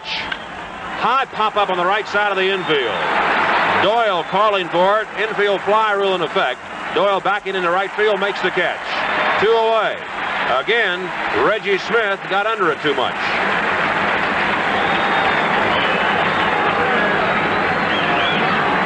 Steve Garvey has a single and 3 at-bats. It was a smash in the third inning, which Nettles got a glove on and slowed down to prevent the Dodgers from scoring their third run and taking a 3-0 lead at the time. Oates and Lopes opened the inning with walks, but Beattie struck out Russell and he got Smith to pop up. The first one to Steve Garvey. Swung on and missed. Breaking ball.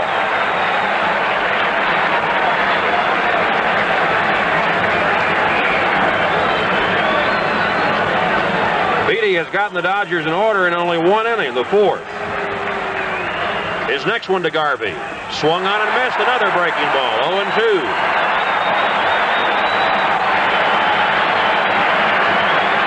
So here's a young man, 24 years old, out of Dartmouth, Jim Beattie, who had not pitched in 12 days. And he's given the Dodgers fits. The 0-2 pitch to Garvey. Struck him out swinging. No runs, no hits, 2 left. At the end of 6.5, Yankees 7, Dodgers 2. Here's Barsman and McCormick for Quantel Business Computers. Well, today we're talking with another businessman. Sir, will you tell us about your company? Yes, I'm in farm animal clothing. Oh, you sell farm animal clothing. That's right. Little hats for chickens, bull boots, pig masks. Well, that's extraordinary. Tell me, how do you keep track of these items? That's a very good question. I used to have a great deal of trouble keeping track of pig mask sales figures in my moose antler inventory. Well, you might say you were on the horns of a dilemma. Hey, well said. Anyway, then I installed a Quantel business computer and brought everything under control. A Quantel business computer sounds expensive. Absolutely not. I lease my Quantel computer for a paltry $345 a month. Excuse me, but don't you mean a paltry $345 a month? No, I mean poultry. Because as far as I'm concerned, $345 a month for a Quantel computer is chicken feed. For Quantel information, call toll-free 800-227-1894. In California, call 415-783-3410. Collect. Okay, friends, take your hat off to Big Jim Beattie and tip it to his manager, Bob Lemon. When the kid let the first 2 guys get on with bases on balls, Tranquil Bob came out. Whatever he said was enough. And he's a better manager than I am. Then obviously he's a better manager than George Steinbrenner, because he left the kid in. And for the second straight inning, Jim Beattie has faced down the 2 heavy hitters of the Dodger lineup with 2 men on each time. And each time he got Garvey on strikes. Each time he got Smith getting under the ball to pop up harmlessly. So move over, Dallas. The big D now means Dartmouth. Jim Beattie, who this afternoon and partway into the evening is answer enough to California's Bob Welch. These 2 young kids have really come of age in this game, this series, this year. I don't know what more you can ask. The Dodgers have had their chances through 7 innings now. It doesn't look like this is going to be their day or night. But you never can tell. The game is 9 innings. There's 2 more times at bat for them, but there's 3 more chances for the Yankees. And up to bat now is third baseman Greg Nettles. Johnny Oates stays in the game as the Dodger catcher. And the Dodger bat boy brings him a bigger glove so he can catch Charlie Huff. Nettles, 1 for 3 today. Singled in the 5th inning. His 3rd hit of the series. 7-2 New York. Charlie Huff to the windup, and the first one to Nettles is a line drive right at Lopes, who grabs it in the air right off the shoe tops to be out. 1 away. Jim Spencer, 0 for 3 as he comes up. And let's pause 5 seconds for stations to identify themselves on the CBS Radio Network. WCBS, New York.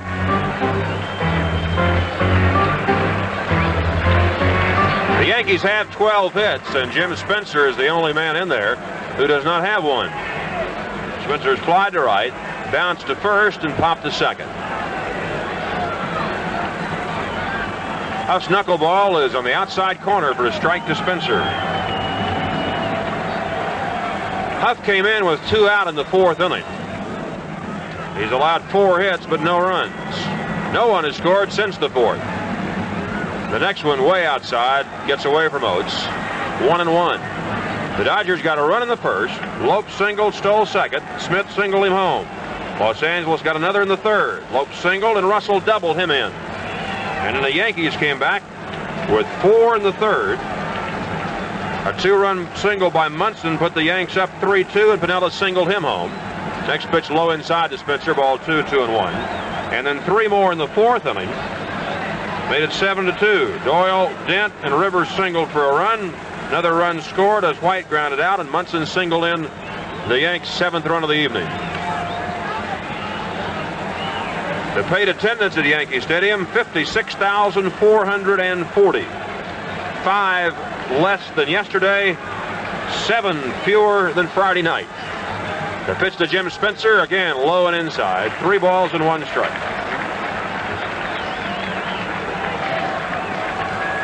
The teams fly to Southern California after this game.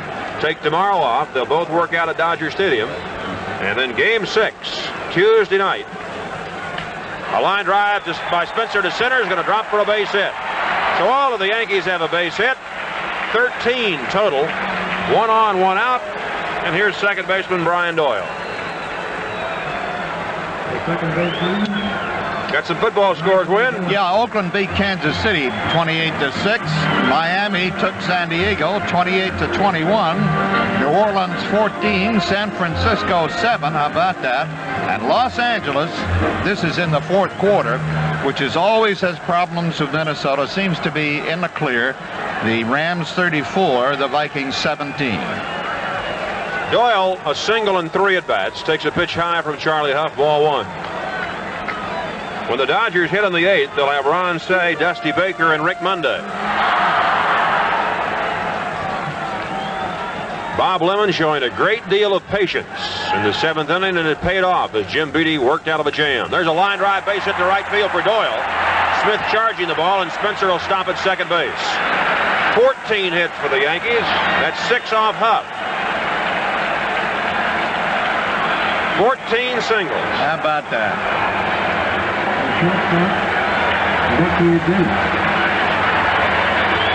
The Dodgers haven't gotten Bucky Dent out yet today. He's walked, singled twice, and scored 2 runs. Thurman Munson has driven in 3 runs. Roy White 2. Mickey Rivers and Lou Pinella 1 apiece.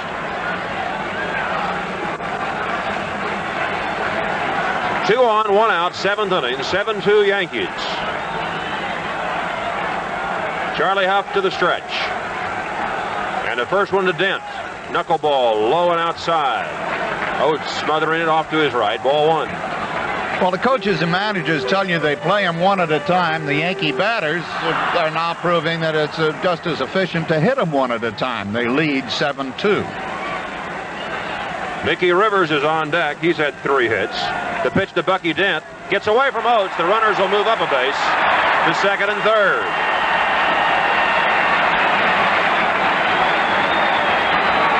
So a Charlie Huff knuckleball, getting away from Johnny Oates. And once more in this game, the Dodgers have to bring their infield in to count 1-1 to Dent.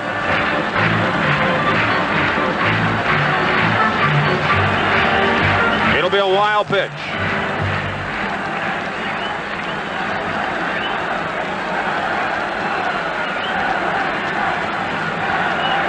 Charlie Huff will work out of the stretch. The pitch to Dent. Grounded foul past third. 1-2. As that hopscotch music played in the background, I looked into the Yankee dugout, and Paul Blair was doing the fanciest hurrah you ever saw. I suspect, now he's stretching his legs, I suspect he's going to go into center field replacing Mickey Rivers, who has the bad leg. 1 ball, 2 strikes to Bucky Dent. Jim Spencer running to third. Brian Doyle at second. 1 out, 7th inning. Yankees up by 5 runs. Huff at the belt. The 1-2 pitch to Bucky Dent. Swung on and foul tipped at the plate.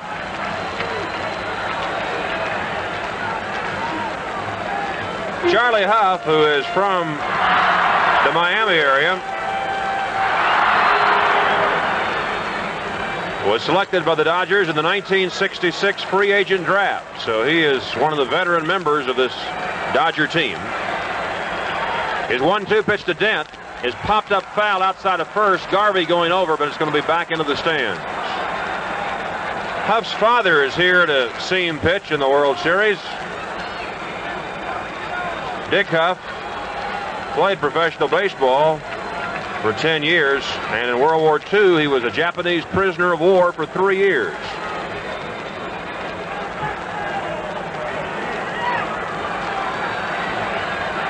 Bucky Dent waiting, 1 ball and 2 strikes. Huff ready. Here's the pitch. Knuckleball, and it is foul, and that got Johnny Oates. Ball went flying into the Dodger dugout after the foul tip. Oates gathering his thoughts at home plate. The count still 1-2 to Bucky Dent. Yankees trying to get more here in the 7th inning. Dent shortens up his swing. Trying to get a piece of the knuckleball. The 1-2 pitch. Outside, and again Oates had to make a nice save off to his right. 2-2. When Charlie Huff works, the Dodger catchers really take a pounding behind that plate. Huff's 2-2 pitch to Dent. Swung on and missed, strike 3. And the bottom dropped out of that one. Huff has his first strikeout. 2 away. The infield can back up for Los Angeles as Mickey Rivers comes to the plate. This is going to be very interesting. This Huff ball, as Ross has been indicating, does all kinds of tricks, but so does Mickey. He deaky-toes up there. He uses the bat like a wand. Every time he swings, he flips the bat around like a baton. Sometimes you wonder how he can get it around at all. But as you know, if you've been with us all afternoon, he's 3 out of 4. He's punched to the right, punched to the left, and hit the time clock into center field, too.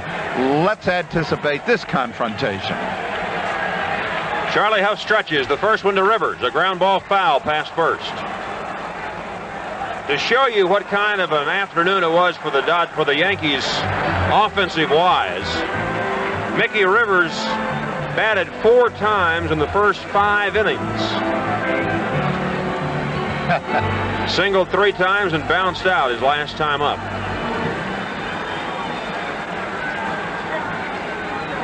Yankees sent 7 men to the plate when they scored 4 times in the 3rd. And they sent 8 more up there in the 3-run 4th inning.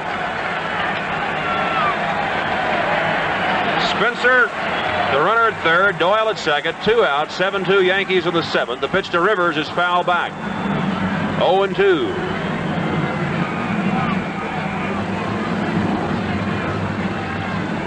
Game 6 of this World Series will be played in Los Angeles Tuesday night.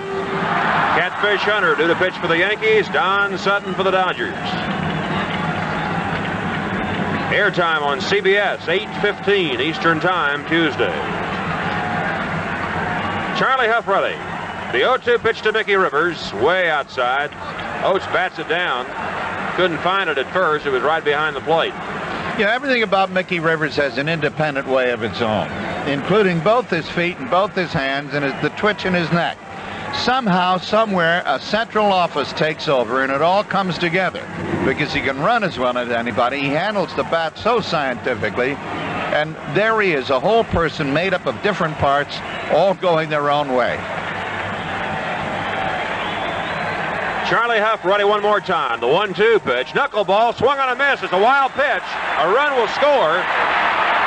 8-2 New York on a swinging strike three by Mickey Rivers, which eluded Johnny Oates and went to the backstop. And that's the way it's been going tonight. What are you going to say?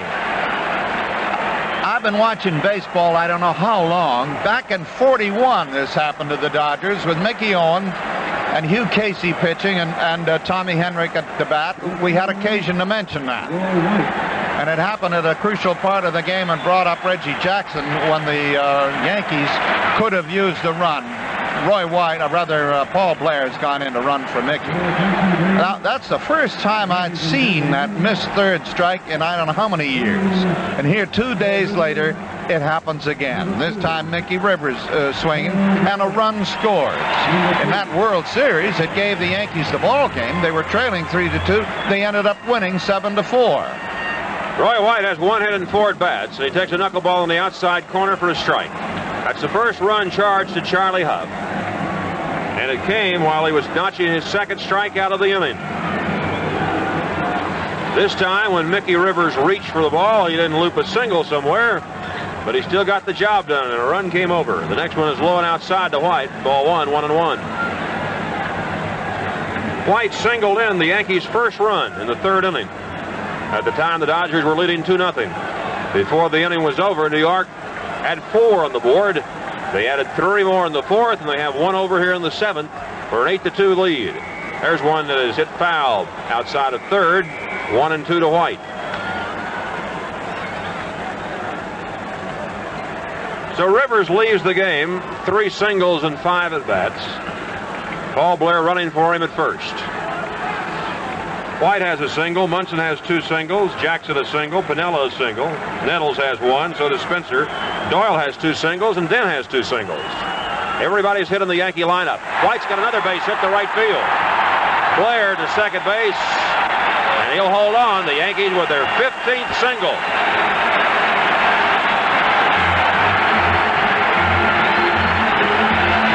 Doyle scores. It's 9-2.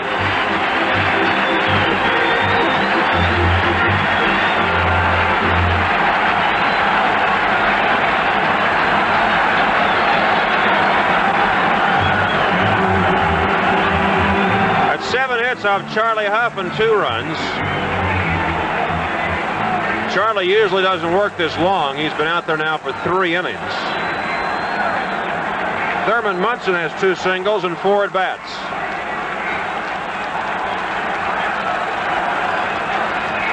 The stretch by Huff. The first one to Munson. A drive to left field and deep. Baker goes back. It's over his head. Way back. It is off the wall. 2 runs will score. Munson's into second with a double. 11-2 Yankees.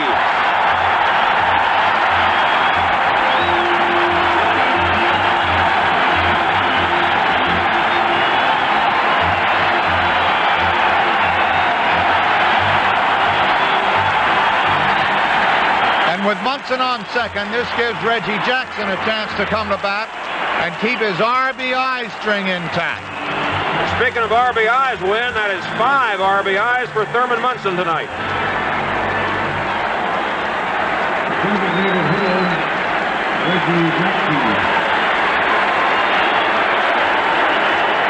Roy White had driven in his 3rd run just before Munson's double. So the number 2 and 3 hitters in the array of the Yankees, White and Munson, with 8 runs batted in. Reggie Jackson grounds one up the right side to Davy Lopes, who'll underhand it to Garvey, and the inning is over.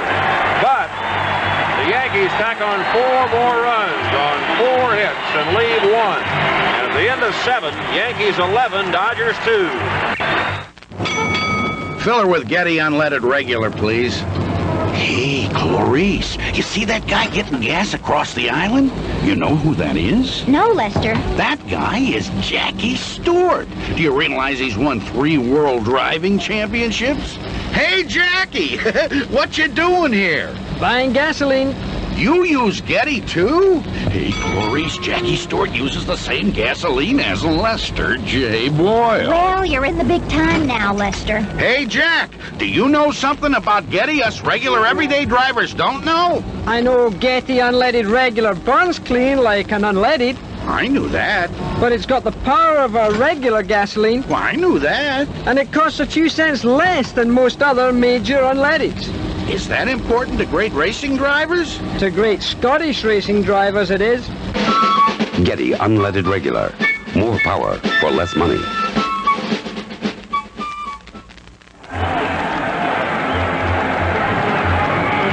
So it's a night for lovers and those who admire baseball. The Yankees have done it all tonight. And the Dodgers, to be perfectly fair, early in the ball game did something less. It isn't important now. Their pitching has fallen apart. I imagine that's a pretty uncomfortable Dodger dugout at the moment. But I've said it before, this Dodger club, the National League champions, didn't get there by lying down or pitying themselves. They got their home field to face the Yankees in next 2 games. And those long fly balls to left center field. Bakersfield for Dusty. Say got one in there. Lopes got 2 in there. It's not all over yet. There's a travel day tomorrow and 1 and possibly 2 to anticipate in California. Don Sutton will face Catfish Hunter. And then, if necessary, the confrontation, Tommy John and Ron Guidry. I would think the Dodgers, unless they're completely disheartened, and I'll bet they aren't, would be favored to take that 6th game in California, which would leave it up to the phenom Ron Guidry and the rejuvenated Tommy John. And this could go down as one of the most exciting World Series in the 75 years it's been played. Ross, 2 to go. 11-2 for the Yankees. And here is the third baseman, Ron Say. The Yankees have a new outfield as we go to the 8th inning. Gary Thomason is in left field, Paul Blair in center, and Jay Johnstone in right. Beatty's first pitch to Say is grounded off. Nettles his glove, took a bad hop on him, and rolls into short left field. So for one of the few times in the series, the Dodgers get a ball past Greg Nettles, and they're 9 runs behind when Say gets the base hit. For Say, that's his first hit of the night, his 5th hit of the series. He's 1 for 3 off Beatty, who just allowed his 8th hit. This is the 2nd time now in this series that we've seen a team come up with 11 runs. The Dodgers got 11 runs in the opening game in Los Angeles and won 11-5. Baker takes a fastball for a called strike. Of the past 33 World Series, 18, 55% of them have gone the full 7 games. The Dodgers all have to win Game 6 Tuesday night to force the 7th this year. The pitch is low to Baker, 1-1. And I was also interested to know one other thing, Win, in checking over the World Series history books. Beatty's 1-1 pitch to Baker. Bounced foul at the plate, 1-2. Of the 26 decisive 7th games, the home team has won just 10 of the 26. So being at home doesn't mean you're going to win the 7th game. No, but I think in this case it's a definite advantage for the Dodgers since their power is so predominantly right-handed. Of course, they got to hit the ball, and they haven't been doing that. The Yankee pitching in the person of Jim Beatty has been too much. Wouldn't make any difference whether it was right or left field today. Baker, who's 0 for 3 tonight, takes high ball 2, 2-2. Dick Tidrow is now throwing in the Yankee bullpen. Ross, I had looked up some figures some time ago about teams that had made tremendous comebacks like the Yankees had. Here's the pitch. 2-2 pitch to Dusty Baker, popped up foul out of play. I had found that in the past that teams that made tremendous comebacks had not necessarily been the winners in World Series. More often than not, they were not. Like the old New York Giants And one of the reasons is, I think, that it takes so much of their energy to get there that they have a relapse. Jim Beatty's 2-2 pitch to Dusty Baker is high ball 3-2. And then my further studying of the matter, I came down to the solid conclusion. It doesn't make any difference how you get there. The team with the best talent wins out. The 3-2 pitch to Baker, popped up foul, out of play. I remember the 1960 World Series. The Pirates eventually won it in 7 games on Bill Mazeroski's home run. But the 3 Yankee victories that year were something like 10-0, 12-0, and 16-3. So it's who gets 4 first that wins it. Baker strikes out swinging. Beatty has 8 strikeouts. He's done more than they've asked of him. This is his best game of the year, considering the importance of the game, of course. Going back to that Pirate-Yankees series, the Yankees broke every batting record in the book for World Series, but the Pittsburghs, in that last fantastic game, probably the most exciting, they won it. Rick Mundy 0 for 2 and a walk, and he sends a fly ball to right field to Jay Johnstone. Mundy just flips the bat up in the air in disgust halfway to first. Johnstone makes the catch. The fans get on Monday. 2 out here in the 8th inning for the Dodgers. Say, who led off the inning with a single, is still on first base. Consolation for Los Angeles. The Rams have beaten Minnesota 34-17. Lee Lacy has struck out twice and flied to right. 11-2 Yankees. They've out hit the Dodgers 16-8. The 16th hit was the only extra base blow for New York. A 2-run double by Munson. Lacy takes inside for a ball. So Davey Lopes drove in 5 runs in Game 1 for the Dodgers. Thurman Munson has knocked in 5 in Game 5 for the Yankees. Lacy grounds one to short. Bucky Dent will shovel it over to Doyle for the force out on Say. And the Dodgers return back in the 8th inning. No runs, 1 hit, 1 left at the end of 7 1/2. Yankees 11, Dodgers 2.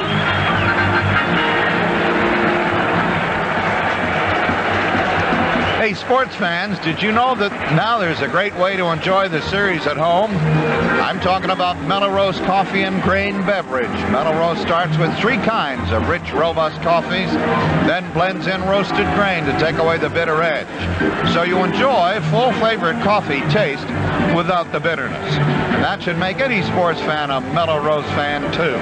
Pick up some Melrose at your supermarket today and enjoy great coffee taste without bitterness. It's available in ground and instant. At Kinney, we couldn't improve on our boots, so we improved on our price.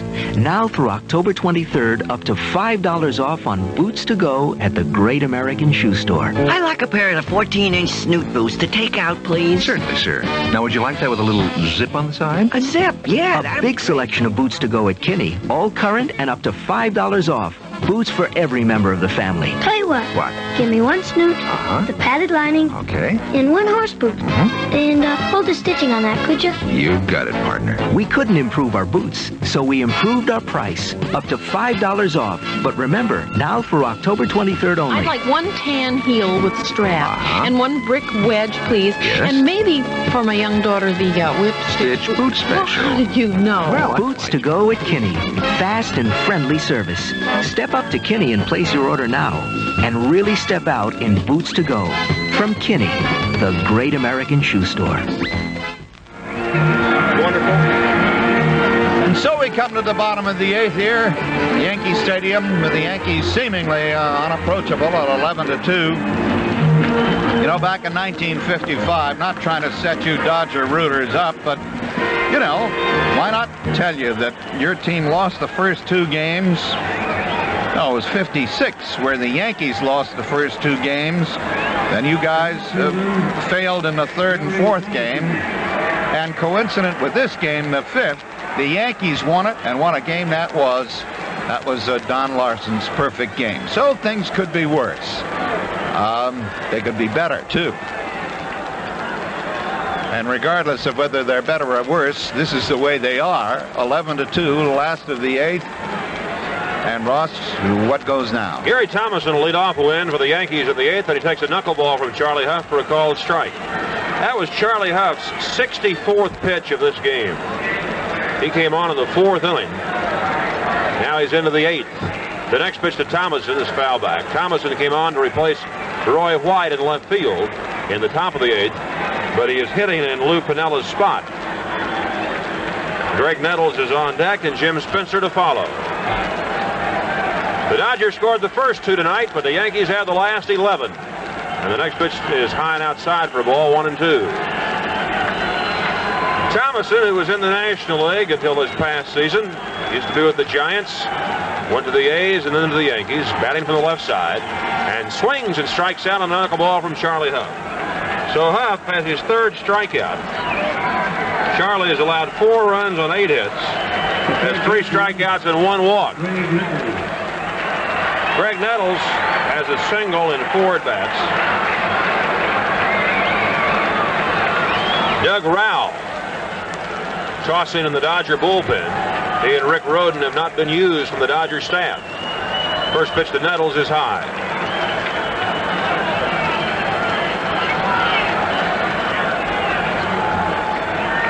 Huff's 1-0 pitch to Nettles. In for a strike. The ball pops out of Oates' glove and rolls back behind the plate. 1-1.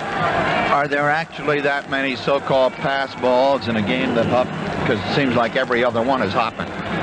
He has a lot of those. Half of them are wild pitches, half of them are pass balls. 1-1 pitch. Inside, 2-1. Oates also has not gotten in a lot of work recently. So it's very tough to sit over on a bench and not see much action and then come out and say, oh, the knuckleballer is going to be serving them down to you. The Dodgers have 4 catchers. Steve Yeager, Joe Ferguson, Jerry Grody, and Johnny Oates. Nettles checks his swing on a pitch inside, 3-1. But if this were a tough and tight game, and there was anybody on base, he'd automatically be on 3rd with all those either wild or passed pitches. Huff's 3-1 pitch is bounced foul on the first base side, 3-2. Last year, Charlie Huff was instrumental in helping the Dodgers pull away early and breeze to a victory in the National League West. By the All-Star game last year, Huff had 5 victories and 17 saves.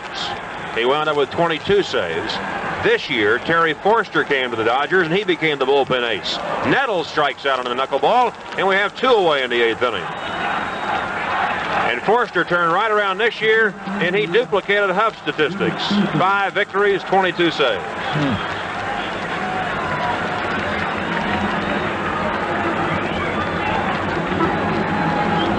After Huff's 4th strikeout, Jim Spencer is the hitter.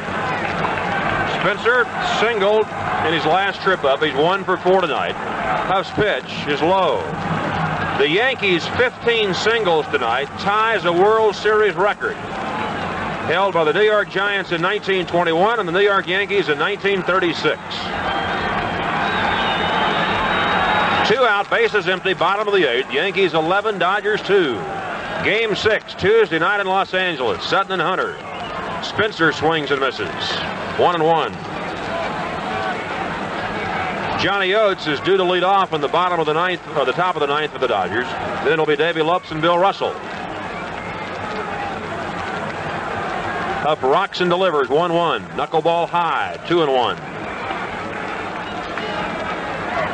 11 runs, 16 hits, no errors for the Yankees. 2 runs, 8 hits, 3 errors for the Dodgers.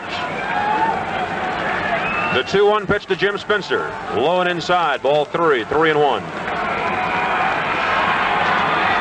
The Dodgers got 1 in the first and 1 in the 3rd, but the Yankees came back with 4 in the 3rd, 3 in the 4th, and 4 in the 7th. Huff's 3-1 pitch. Inside, ball 4. Huff's 2nd walk, the 4th for the Dodger pitchers tonight. And it gives Brian Doyle a chance to come up with his 3rd hit. Doyle 2 singles and 4 at-bats.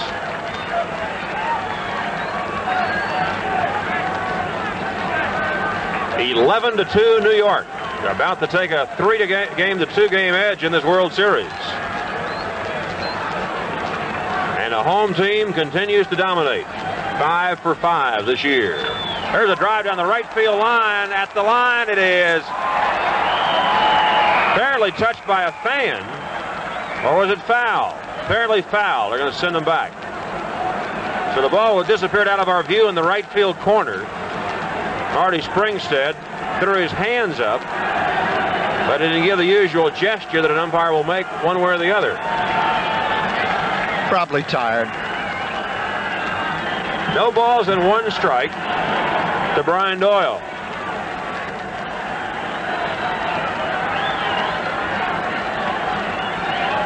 Two out in the 8th inning. Yankees ahead by 9. There's a swing and a miss by Doyle, 0-2.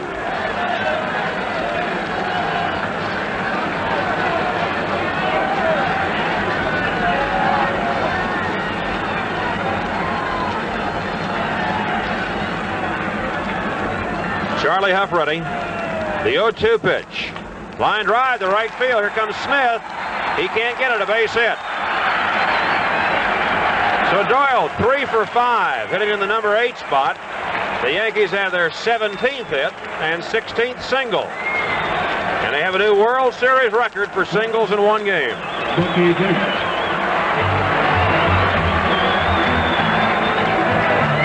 9 hits off Charlie Huff.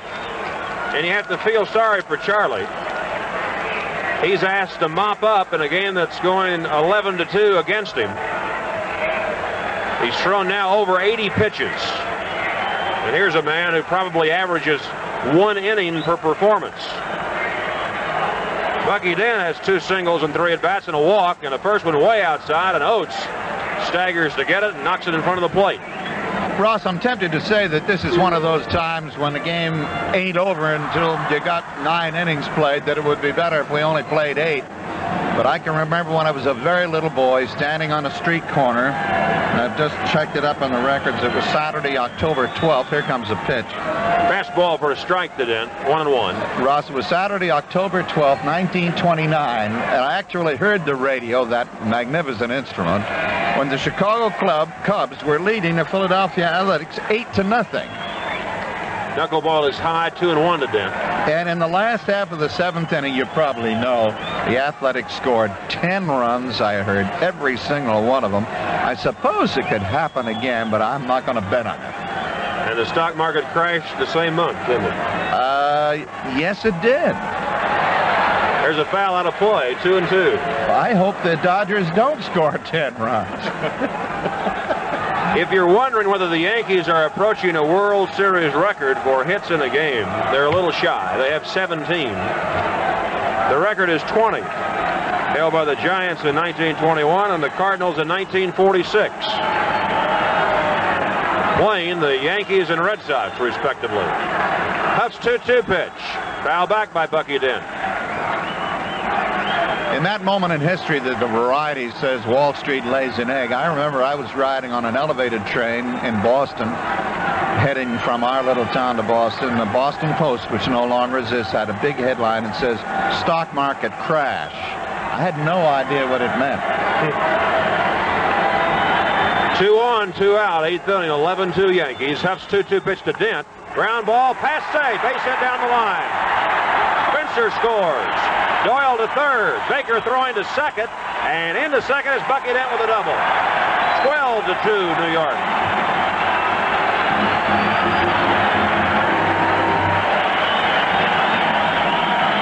So the number 8 and number 9 hitters in the Yankee order tonight have 6 hits. 3 for Doyle, 3 for Dent. And Bucky's had a great series at the plate. He is hitting .350 in this series. 7 for 20.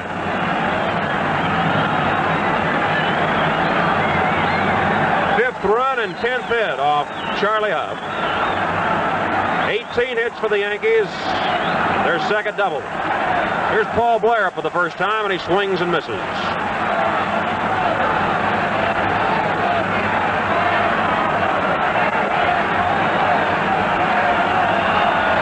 Blair taking over in center field for Mickey Rivers. Waits and swings through a knuckleball. Strike 2. I think I mentioned yesterday, back in '70, when Brooks Robinson had that great series, Paul Blair batted .457. Right-handed hitter waiting, and Huff's 0-2 pitch. Swung on and missed. Strike 3. Oates drops it, picks it up, and throws to Garvey for the out. So Huff struck out the side.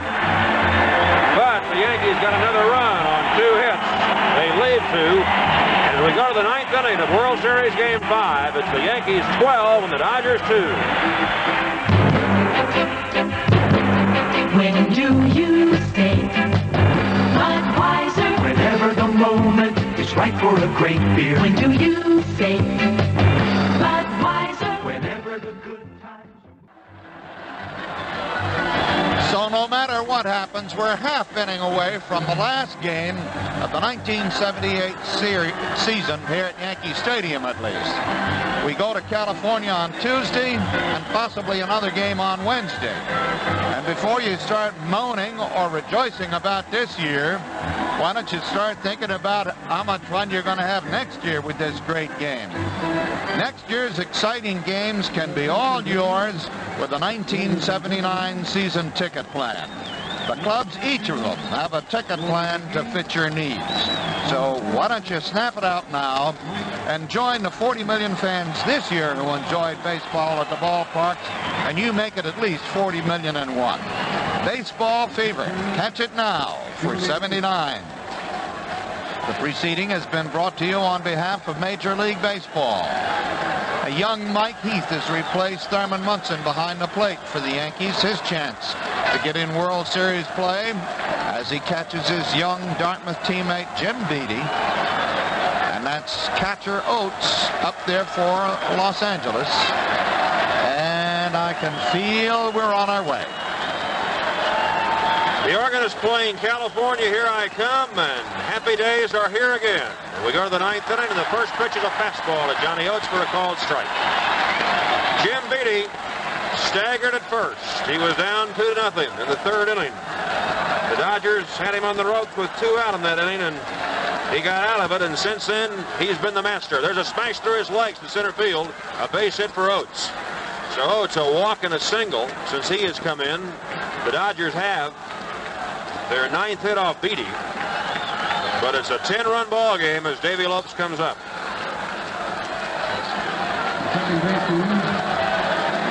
Lopes singled twice, fly to right and walked.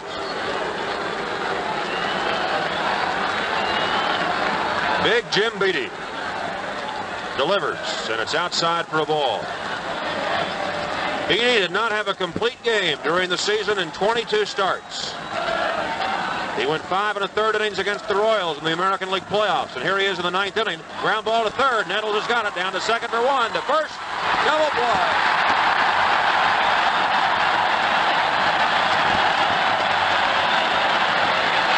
In the bleachers where they all paid for their seats, nobody's left. In the box seats where I suspect half of them are invited, half of them have left.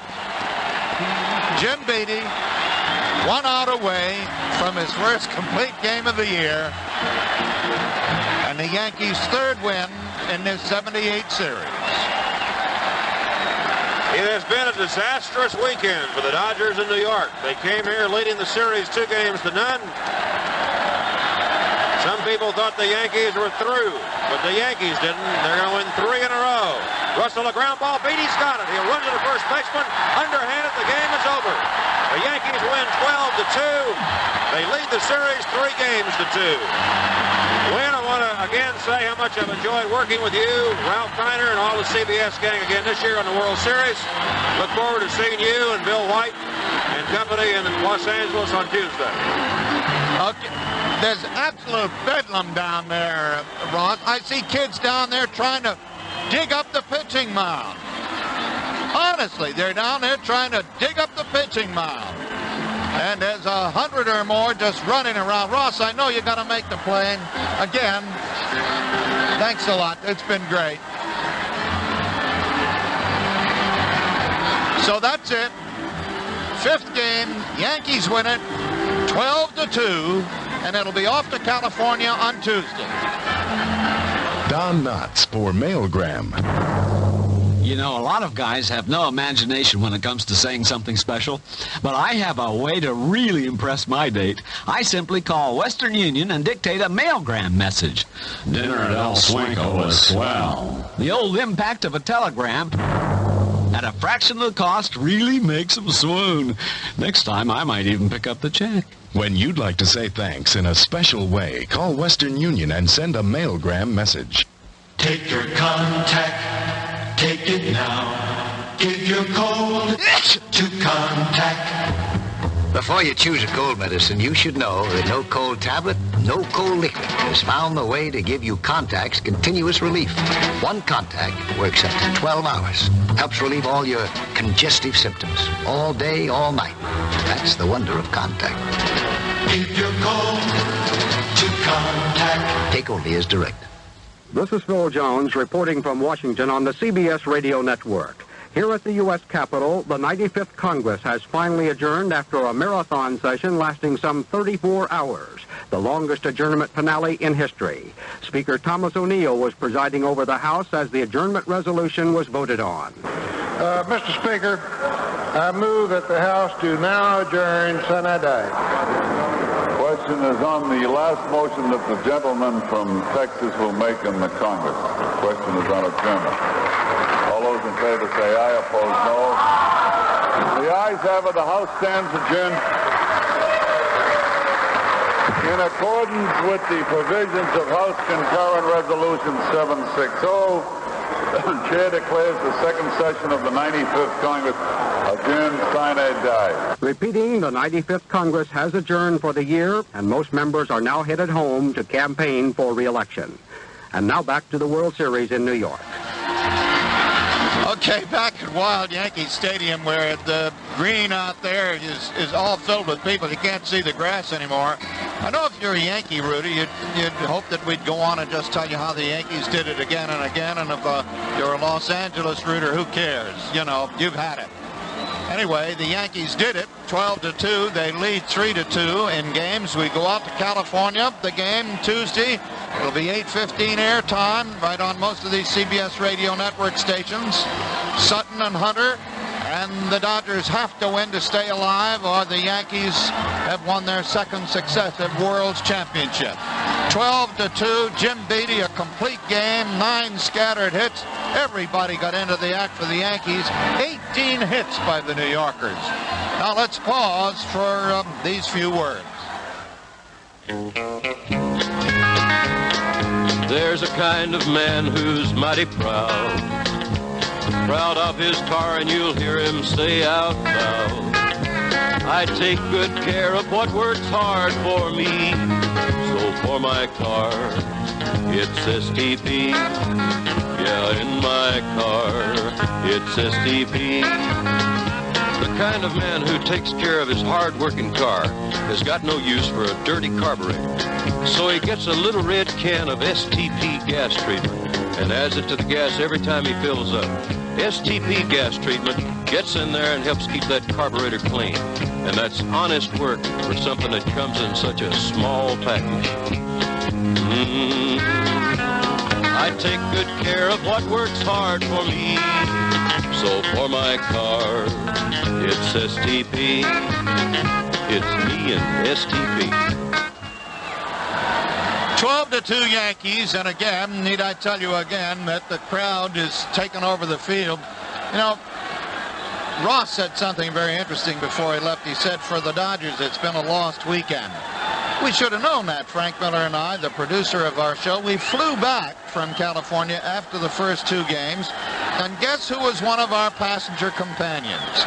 The man who starred in the moving picture The Lost Weekend, Ray Milland. We should have guessed it then. At any rate, to tell you what happened today, the Dodgers got away with the first 2 runs and then the first and the third. The Yankees scored 4 in the third, 3 in the fourth, came up with 4 in the seventh and 1 in the eighth. Everybody had a hand, a foot, and a bat in it, mostly Munson and Rivers and White and Piniella and Jackson and so on down the line. But I think the real hero today, because he had it when he had to have it, the Yankees had nobody else ready, was Jim Beattie, who had never finished a game during the season. His record was 6-9, but the kid from Dartmouth stuck it out. He was in trouble, bases loaded early, but he stuck it out, had it when he had to have it, and I got to tell you, the kids are going absolutely bananas down there on the ground. They're jumping up, holding their fingers up. We're number one. We're number one. And if a thing of beauty is a joy forever, so it seems right now is pandemonium. We'll try to continue our wrap-up in just a moment.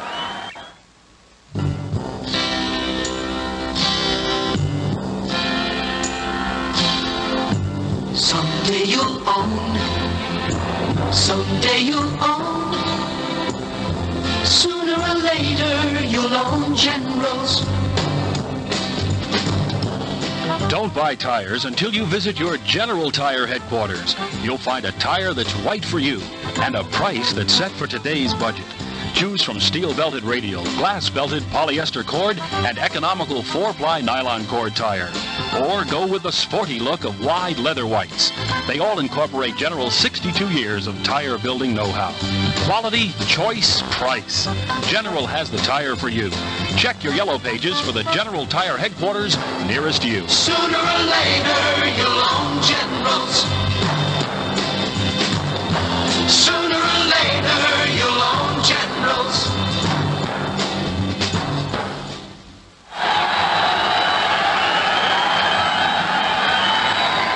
Down there, it's still pandemonium. I don't know what other word to use. The kid has a sweater on that says New York 4, LA 2. Kid has a card that says no way, LA, Yankees #1, and so on and so forth. Big day for the Yankees. They won it. And there you have it. The Yanks defeated the Dodgers by a score of 12-2. We'll return with our post-game activities. Ralph Kiner standing by with Bucky Dent, lots of other stars of the game. That'll all happen in 1 minute. For Ross Porter, our producer Frank Miller, our engineers Steve Kirsch and Henry Lenz, this is Win Elliot for CBS Radio Sports. Jackie Stewart, winner of more Formula One Grand Prix automobile races than any driver in history. Formula One racing can be incredibly expensive. Even tires and fuel don't come cheaply. Of course, in racing, the price of fuel is not much of a consideration. But when you're driving down the highway in a car that doesn't deliver such terrific gas mileage, and you've got to use premium gasoline in that car, well, then the price of gasoline should be a consideration. Paying premium prices for premium gasoline is not something I'd care to do. Not when there's a premium that sells for less than most other major premiums. Getty Premium. Getty offers quality premium gasoline without the premium price. That means you can get the power your car demands and pay less for it. So remember, when you fill up next time, fill up with Getty Premium. The premium that gives you more miles for your money.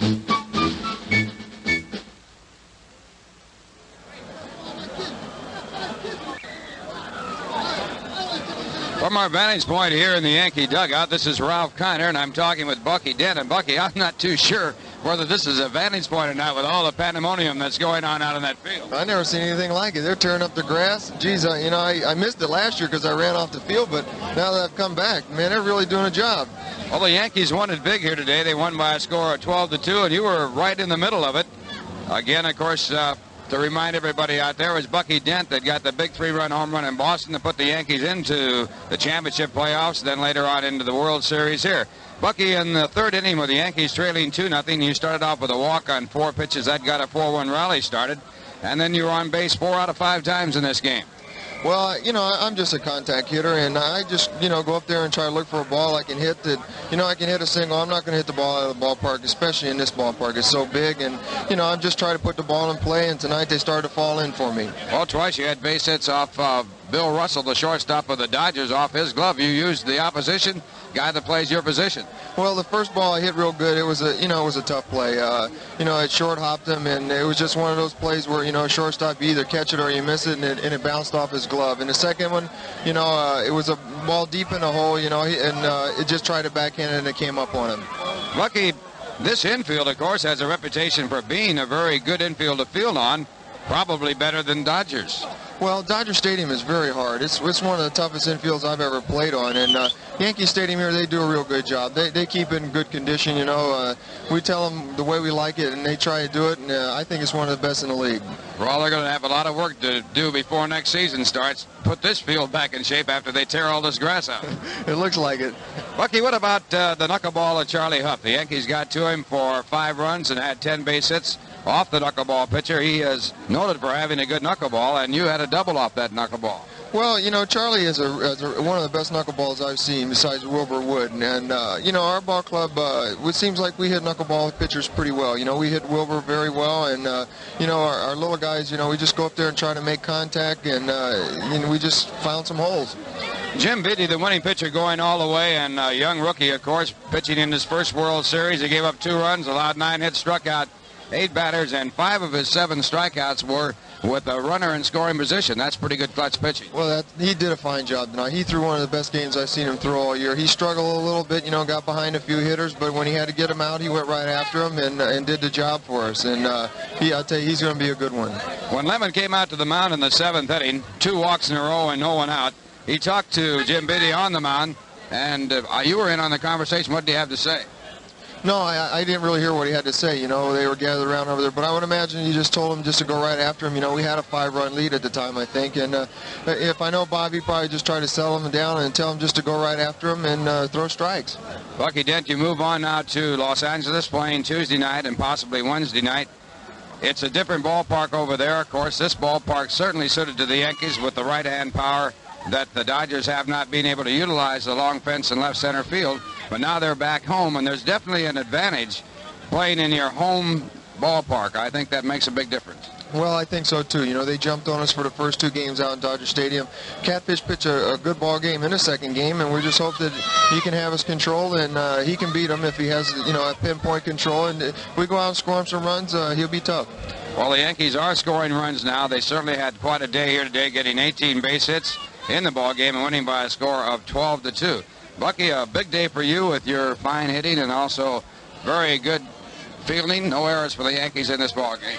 Well, you know, our defense has been the big thing. The guy at third base has just saved us time and time again. And, you know, as far as our hitting, we finally started to score some runs and finally started getting the big hits with men on base. And in game 2, you know, we left a lot of men on base and didn't get those hits. And I thought it was going to turn out the same way when we didn't score any runs in the first inning. We had the bases loaded, but we came right back and started hitting the ball, and we scored a few runs. And it was your walk that got it started for the Yankees to take the lead in that third inning when they scored 4 runs to lead 4-2. We've been talking with Bucky Dent. Bucky, it's been nice having you here. I know it's a problem with all these people around, but thank you very much. Thank you, Ralph. We'll be back after this message. Here's a taste of NFL action.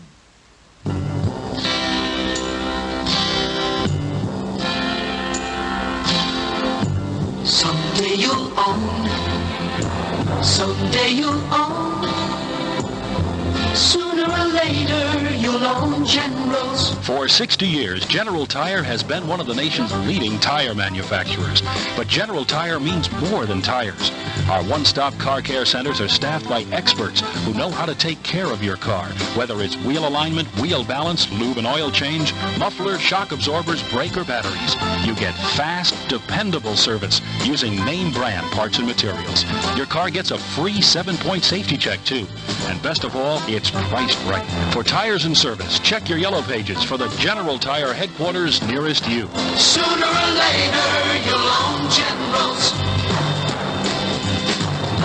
Sooner or later, you'll own General's. The Yankees were trailing by a score of 2-0. Going to the bottom of the third inning, Bucky Dent walked. And then the next batter, Mickey Rivers, singled to left field, just punching the ball over to left, and that brought up Roy White, and Roy got himself in a little bit of trouble, and we're talking with Roy right now.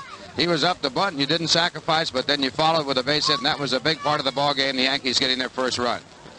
That wasn't an important run right there, Ralph. I had to bunt on, and I bunted that one and missed it completely. Then I had another pitch that was a good one to put down, and I tried to make it too fine, and the ball was foul, so I had myself 2 strikes there. And now I'm swinging away, and I wanted a pitch that I could pull. I wanted to make sure I pulled the ball to the right side to at least get Dent over to third, and Booten threw me a fastball that was up and in, and I got the bat out front and hit it in the corner for a base hit. So I was very happy that I was able to do the job after failing with the bunt. That really takes the pressure off when you come through with that base hit after not being in a position to get the bunt down. Right, no doubt about it. I thought I had 2, but Reggie Smith was playing me very close to the line and cut the ball off and just held it to a single. Well, later on, you got another run batted in with a single to right field in the 7th inning, so a big day here again for you. Well, I've been swinging the bat pretty well for about the last 3 or 4 weeks, and I'm seeing the ball real good, and I feel comfortable at the plate. Well, you're going now to Los Angeles and start the rest of the series, whether it be one more game or two. The Yankees coming back from being down 2-0 and winning 3 in a row here at Yankee Stadium. We asked Bucky Dent about the home court advantage, and there is an advantage. There's no question about it. They should be a little tougher over there, but maybe the Yankees will be tougher. Yeah, I think we'll be a little tougher this time. We had that 2-day layoff after the playoffs last time, and I don't think we were too sharp when we came in there. Well, they were pretty sharp.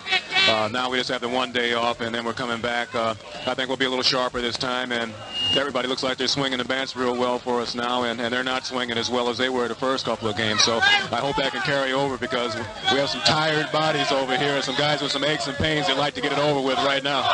Roy White, and thank you very much, Roy. Well, that's it.